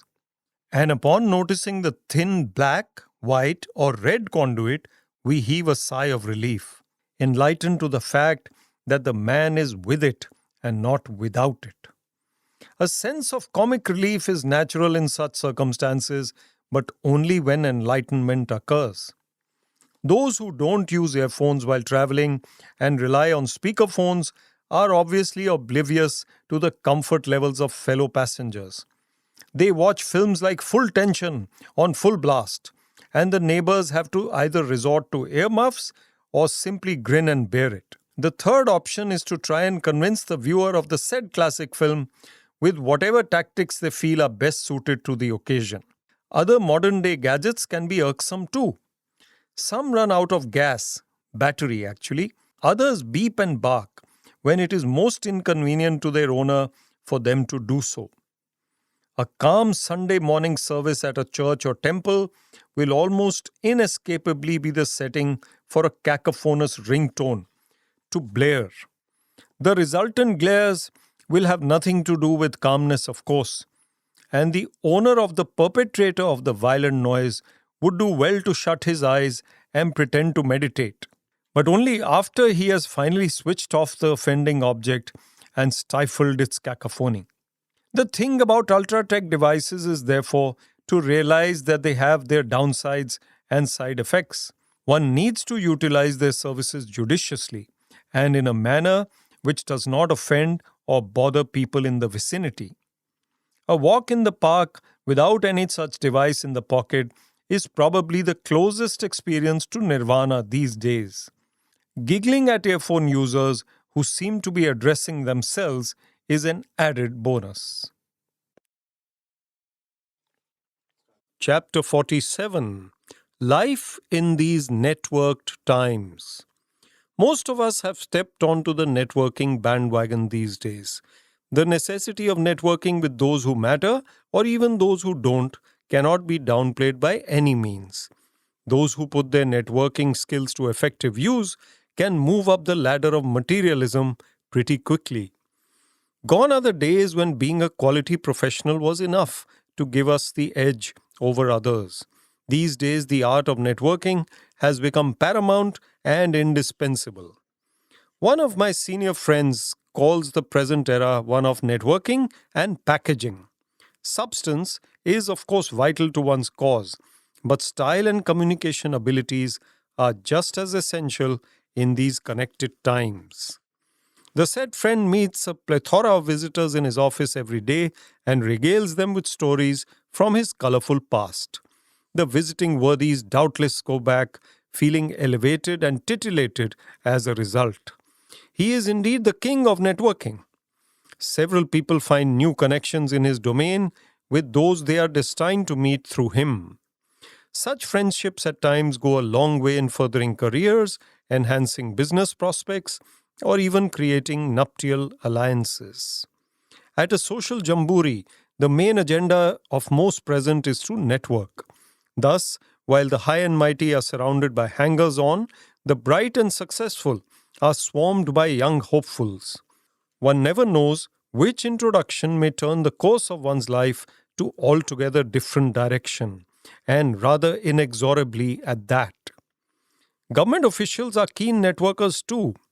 They pounce upon each opportunity to fraternize with those who count. Most retirees are left seeking solace with those similarly placed at get-togethers. Only a few good souls from the younger lot are around to chat them up. The rest are conspicuously gathered around the beehives of current power. Authors know this fact pretty well too. Writing a book is one thing, but promoting it is quite another. Even actors and filmmakers who remained aloof from the masses in bygone eras have to travel across the breadth of the country these days with roadshows to promote their films or books. Our society is thus verily in the networking mode, but some are still loath to come out of their shells. Those who hesitate to go up to others at a gathering or miss the chance to hand out their electronic business cards when they should usually end up repenting. The 21st century is the century of communication and connectivity. Those who are unable to effectively put across to the world their USPs are losers in the end. Social media is probably the last straw for those who wish to remain unnetworked. Mornings just have to be spent online with family groups and evenings with college groups. Messages of all sorts, some inspirational, others gross, flood the phone all day long, leaving one with no scope to be in one's own zone. Balance is probably the key to our lives then. If we network systematically, without making it an obsessive compulsive disorder, we remain ahead and we also remain sane. Chapter 48. Optimism is the only way. Life presents each of us with many obstacles. We are often left scratching our heads at how to get out of yet another predicament. Those who whistle their way through each challenge usually win the day. Those who worry unendingly are normally the ones to lose out. The good thing about troubles is that they do not last. Very few have a lifespan of more than a day. Some may live longer, perhaps for a week. Only a minuscule minority last for a month or more. Why then do we tend to fret so much? An old lady was suffering from multiple health problems and could barely walk or see. Her near and dear ones decided to shift her to an old-aged home one day. As she waved goodbye to them and turned to walk into the grim-looking building, onlookers noted that she smiled resplendently. "You seem pleased to be here, ma'am," the young attendant remarked. "Yes, I am, son. I have left all my troubles behind me and am looking forward to beginning a new life," the 80-something responded. The way we look upon situations is often the way we end up once they have passed. With India precariously placed in the 2011 World Cup final, having lost their two magnificent openers early, Gautam Gambhir could have buckled under pressure. The hearts of most of us had sunk at that stage. The fact that Gambhir and skipper Mahendra Singh Dhoni led India to a remarkable victory on the world's biggest stage is testimony to the sheer grit that the Indian cricket team possesses in the modern era. Each one of us would do well to take a leaf out of their books and make positive intent the mantra of our lives. Perhaps no one in history faced adversity with greater determination than did Mother Teresa. A slightly built, frail looking woman, working relentlessly in trying conditions, instilled in millions of poor and sick people the will to live with dignity. A young man was seated on a park bench one day, looking utterly distraught. A passerby seated himself next to the lad and inquired about the reasons for the gloomy look. "My girlfriend left me last night for no fault of mine," the boy responded, threatening to burst into tears any moment. Was there a misunderstanding? The gentle stranger. Was there a misunderstanding? The gentle stranger inquired. Yes, a so-called common friend fed her with all kinds of falsehoods about me. She believed him without giving me a hearing. The youngster broke down at this point, unable to control his tears any more. "Do you think she deserved you?" the other man asked him. On hearing these words, the young man's expression turned from gloomy to angry, then to wistful. Eventually, a weak smile emerged from the depths. "You're right. I know I'll find someone better."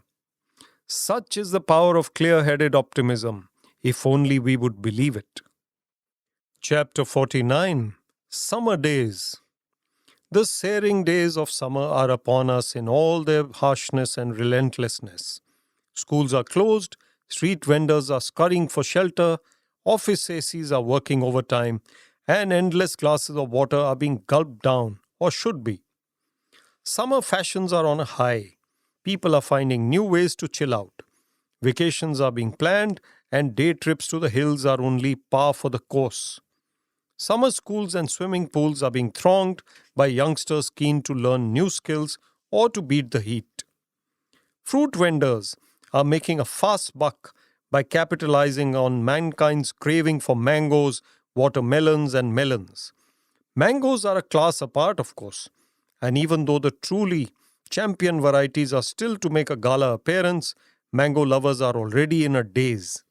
The only worry for the true connoisseur is that the season is already half over, and he is very eager to gorge upon as many mangoes as possible in the weeks to come. Mishaps on the road lead to more flare-ups in the summers for sure. Tempers are on a high these days, just as temperatures are. At the slightest provocation, people tend to come to fisticuffs and lose their cool all too readily. Another facet of these summer months is that they cause extreme lethargy in some people. They spend their days in a daze. They appear utterly somnambulistic, and usually are. For instance, the office staff keeps repeating the sort of mistakes that should have been archived by now. The dhobi keeps misplacing one item of clothing or the other. The maid keeps making basic errors that she should have gotten over years ago, according to the Mem Sahab. Even the suited-booted executive in a swanky corporate office forgets his lines when he has to move outdoors and brave the scorching sun. Some categories are above these summer failings, though. Golfers are a rare breed and brave everything to perform on the course despite the heat. Cricket and soccer juniors hone their skills in 40-plus degree conditions, as the coaches call them for practice at 3 p.m. Rickshawalas never stop sweating it out in order to get people home and also to make a living. And the walkers. Summer mornings somehow bring out morning walkers by the thousands, all sorts of them. Some who appear in parks only to show off their latest sporty apparel, others who show up simply to gape at comely fellow walkers. Still others who feel guilty about the ice cream that they polished off after dinner the previous night. The regulars find these cameo walkers to be real oddities, and they are. Some novices even make it a point to do zany exercises on the sidelines. One only wishes that their backbones hold up once the season is over. Some of these worthies spend the rest of the day dozing off, since they are not used to early wake-ups. Indeed, these summer days are full of those afflicted by the summer days. Chapter 50. Those wintry days. There's something about cold, foggy, wintry days that brings out the worst in us. very few people have the resolve, the good cheer, or the fortitude to keep smiling from within and from without when the chill is felt in the bones and when the sun fails to break through. Day after day begins and ends with the desire to spend each minute in warm spaces like one's bed, ensconced in blankets and quilts. Accessories like water bottles, gloves, warmers, hats, and mufflers come into their own when these January days come, after spending much of the year forlorn and forgotten in a corner of some trunk. The only people who manage a few smiles at such times are the weathermen, when they get their predictions right. Doubtless, too, manufacturers of woolens and heaters have bells chiming in their heads nowadays. The rest of us view the extreme part of the season as one of agony and angst. The whole of North India is in the clutches of the god of winter these days, and he shows no intention of loosening his grip. The irony is that people who are well equipped are the ones shivering even more than those who cannot afford the gear that keeps them warm. Despite the severe chill, the man on the road, the rickshaw puller, the cobbler, the laborer, and the small-time pan seller somehow manage to keep themselves warm by crowding around small fires. The society crowd that meets over drinks and dinner, for this is also the party season, clad in thermals and several layers, still cribs about nothing but the cold. The sumptuous seats on offer at this time of year are the only saving grace for us spoiled types. The extra layers help us to hide the fact that we've been gorging on sweets and fries all winter, and we just do not want to think of the time when our extended bellies would be exposed come March, when the woolies come off. An old woman and her daughter happen to work at a few houses in our locality, and they wash utensils by the hundreds every day. The icy water that taps emit these days is no deterrent to this formidable duo. They arrive on time and exit after doing the needful with amazing regularity. What is most remarkable is the fact that they wear very little warm clothing, but their spirits are never dampened and they bring sunshine like smiles to our homes when we need them the most. Indeed, the ones who keep their smiles going in the face of adversity, who whistle their way through when the chips are down, are those who survive the really wintry phases that life brings us. Conversely, those who tend to crib about tough times when none exist are not doing themselves any favors. Winter, like every other season, is simply a state of mind, after all. Chapter 51: A Lit Fest Well Lit. The just concluded Jaipur Literature Festival was, in more ways than one, a reflection of the world as it exists today. The modern and the traditional, the global and the local, the intellectual and the pretender, all these were in attendance. The Kindle was there, as were torn notebooks. Serious attendees jostled with frivolous ones for every inch of space in the jam-packed halls. Almost every Indian writer was there, with aunt or niece or spouse or partner in tow. There were dozens of celebrities, plenty of foreign authors, scores of colorful tourists, hundreds of well-heeled Delhi-Mumbai types, several tribes of scribes, and thousands of wide-eyed locals. Jaipur's Diggy Palace, a charming old world, yet with it venue, was teeming with people from every corner of the world, and it was quite a sight to see page one celebs rubbing shoulders with schoolboys. The fact that entry was free made it possible for onlookers and voyeurs, walk-ins, walkouts, and absolute louts to register their presence too. To organize about 100 sessions over 5 days takes meticulous planning and execution. The fact that each discussion began on the dot, despite the participation of many heavyweights, was a tribute to the organizers.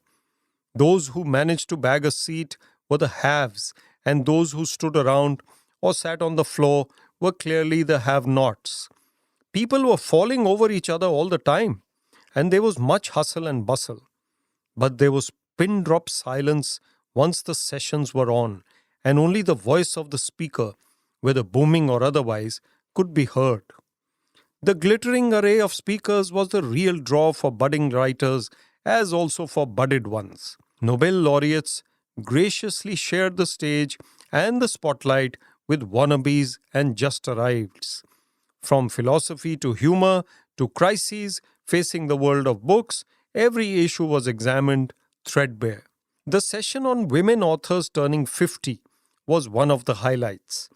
The three ladies on the panel, all renowned writers, were unabashedly grey, sparklingly witty, endearingly charming, and at times shockingly candid. The questions posed to them were worthy of censorship, including one from a cheeky middle aged man. But the three veterans played each bouncer with the felicity and fleet footedness of Colin Cowdrey when forced out of retirement and pitted against Jeff Thompson at his most frightening. The chai in a cooler was a big draw, and a turbaned youth adeptly kept pouring the hot liquid into little cups all day. The beverage was such a draw, in fact, that if one stood with a cooler in hand, a bevy of beauties would come over to ask where they could find some. The said turbaned youth would, poor thing, be swamped by hordes. He also kept the shutterbugs busy and was easily the most photographed celebrity at the festival. The music stage was a new addition this year.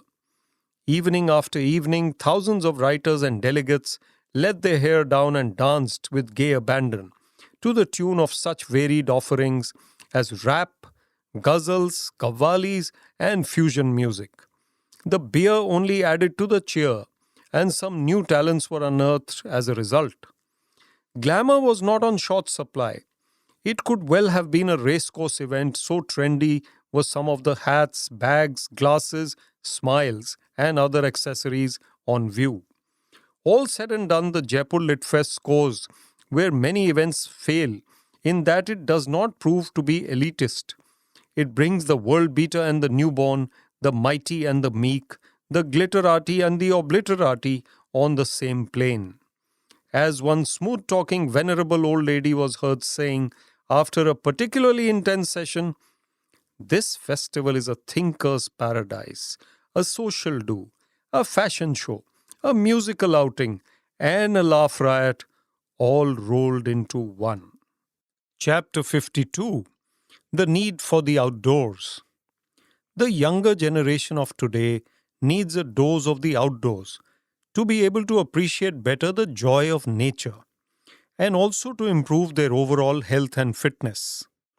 Somehow, somewhere down the strands of time, we parents have forgotten to instill in the youth of today the value of spending time on the sports fields. There is much to be said about initiating a national campaign to get each and every student to walk outdoors and breathe some fresh air once in a while.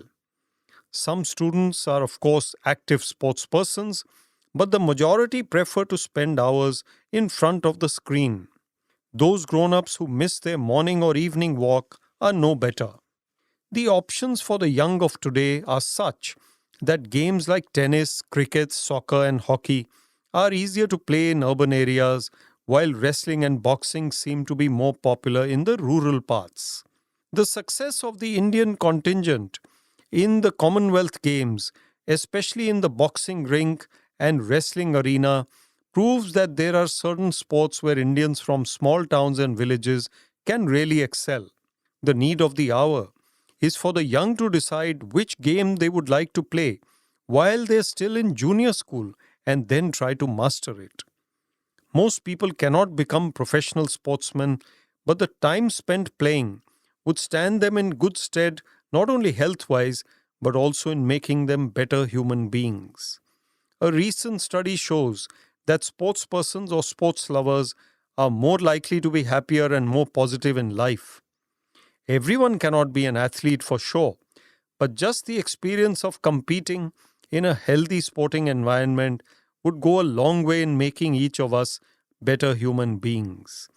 As Plato famously said, you can discover more about a person in an hour of play than in a year of conversation. There are enough compelling reasons for all of us to put on our sports shoes every single day of our lives. We just have to do it. Chapter 53 Yoga in the Hills. Yoga instructors come in all shapes and sizes. Our instructor at a recent course at the academy in Missouri was a gentleman in his 70s who looked as good as new. The fact that each one of us had to mark our attendance at the yoga class at 6:15 a.m. every day was a pain in the neck. However, as we realized later, this was nothing compared to the benefits that accrued from twisting and twirling one's body in a manner hitherto thought impossible. The neck was thus not the only part of the body to feel a certain amount of pain. We were subjected to a course in Hatha Yoga that was unnerving at first, but certainly energizing once we got the hang of it. The said instructor announced on the very first day that he had over the years transformed several thousand officers into much fitter versions of themselves. Sure enough, once we started obeying his directions and performing unusual feats ourselves, we had no reason to doubt him. The most striking aspect of his class was, however, his manner and his tone while addressing us.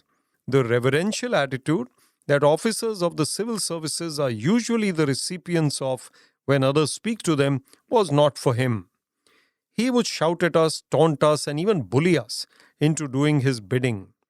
Thus, if the old back was not straight or the feet were not parallel to each other, we would bear the brunt of his ire in no uncertain terms. His voice could probably be heard for miles around on those quiet and chilly Missouri mornings. So booming was it, much to our chagrin. Never would he cross the limits of decorum, though. But what was really difficult to digest was his constant reminder that we were getting on in years. Ours was a sort of mid-career or even late-career course, you see. And some members of our group were well nigh ancient.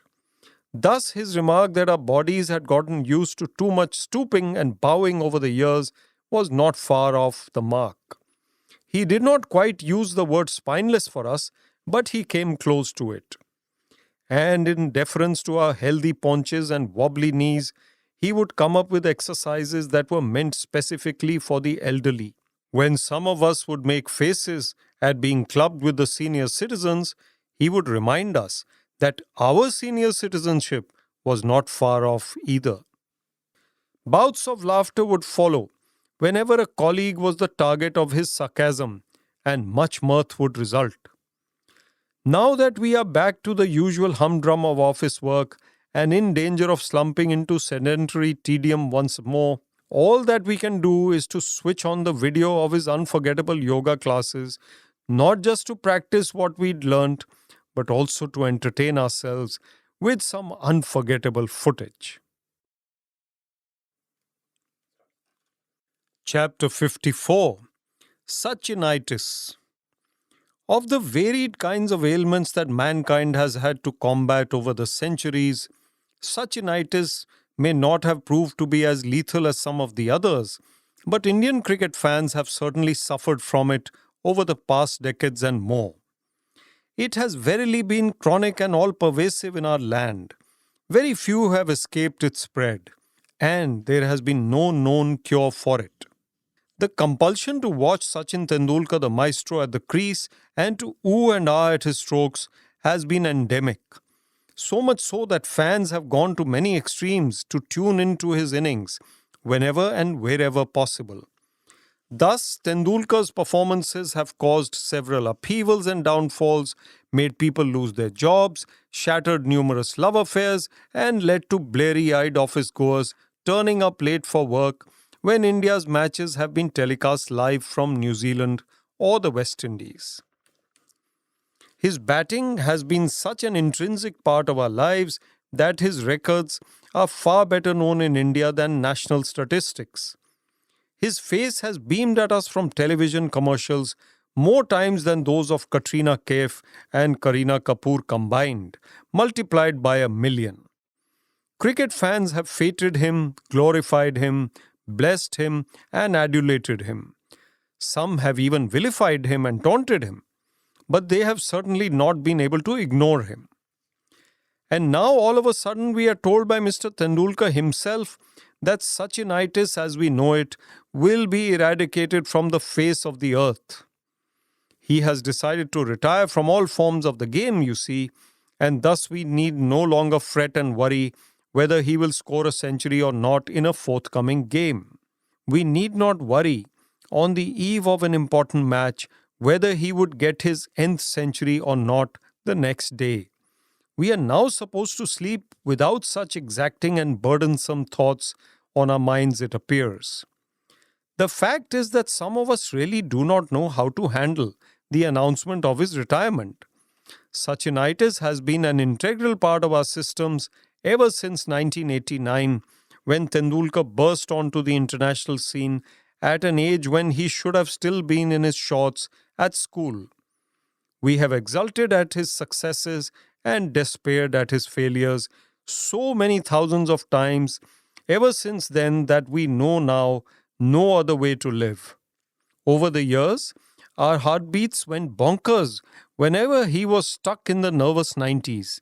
We jumped like madmen on each of the 100 occasions when he scored a century for India.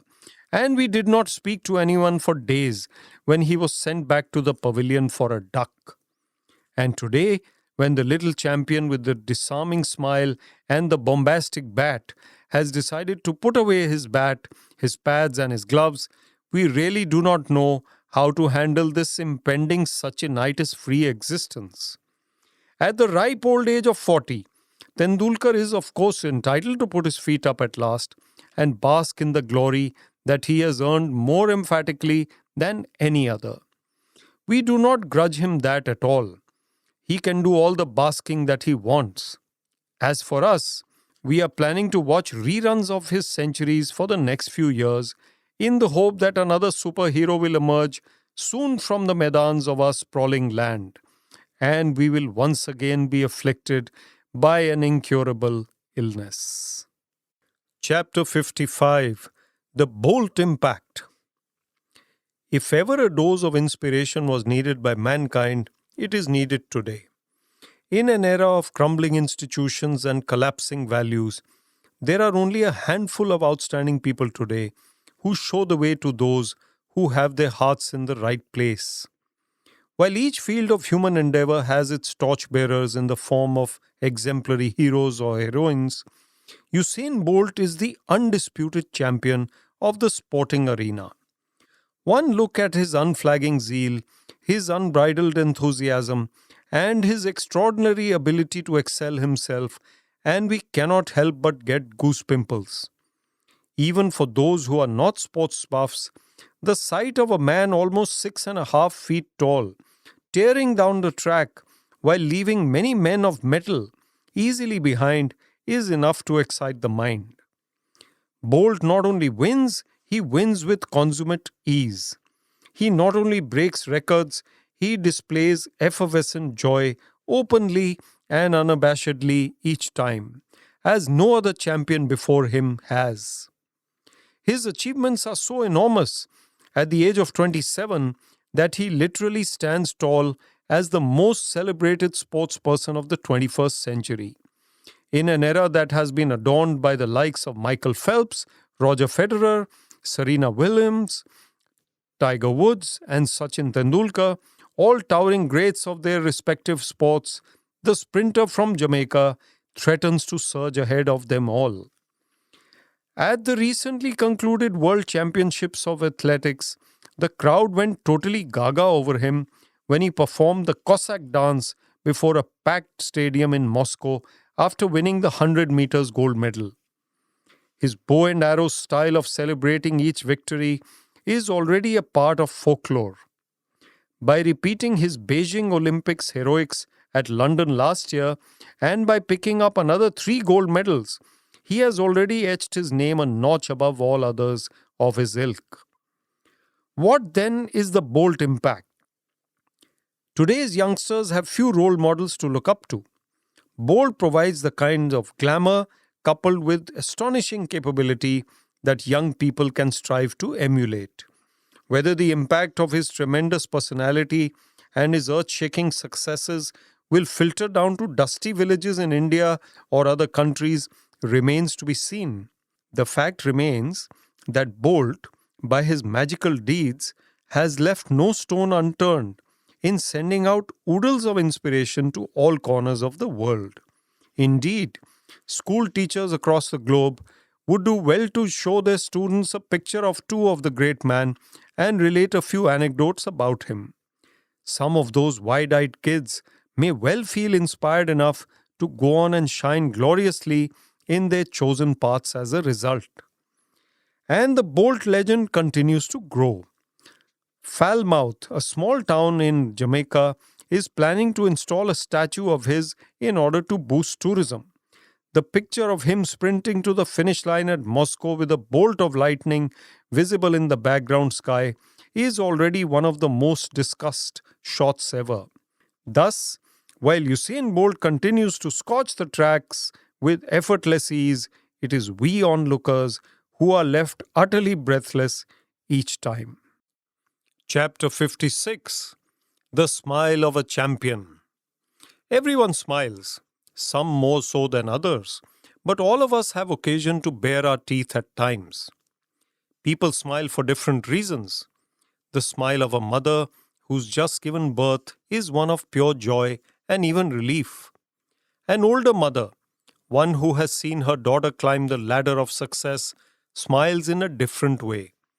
We fathers smile less. We're reserved and guarded at most times.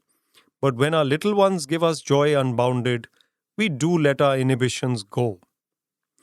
A student who tops his class smiles with glee, accompanied by squeals of delight. A teacher's smile at having her whole class qualify for the next level differs. It is one of pride and a sense of accomplishment. TV presenters smile because they have to. They don't have a choice. Even if they've fought with their spouses that evening, they have to grin and bear it.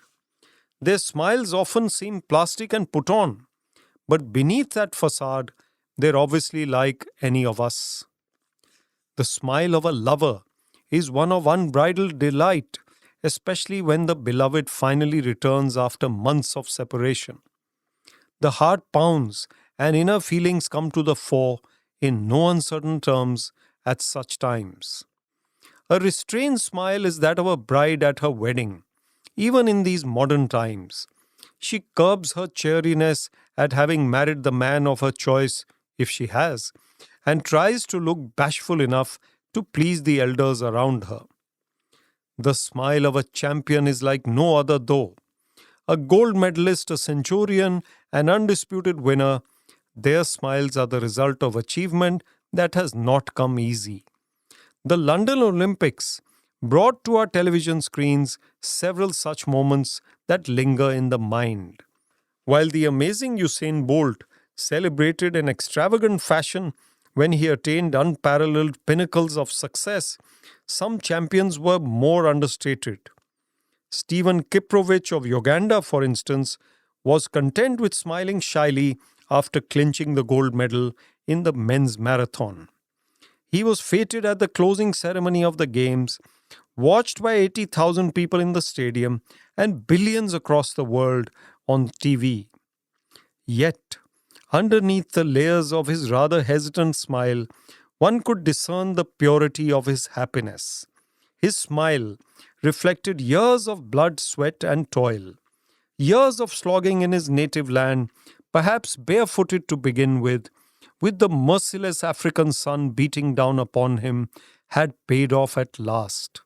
The long wait was over for Stephen Kiprowicz. His smile arose doubtlessly from the innermost confines of his heart. It grew wider as the ceremony progressed, though only just. But the magnificent glow on his dark face and the sheer ecstasy from which it was surely born inspired watchers no end. Make no mistake, the smile of a champion is one that is worth its weight in gold and well worth the wait.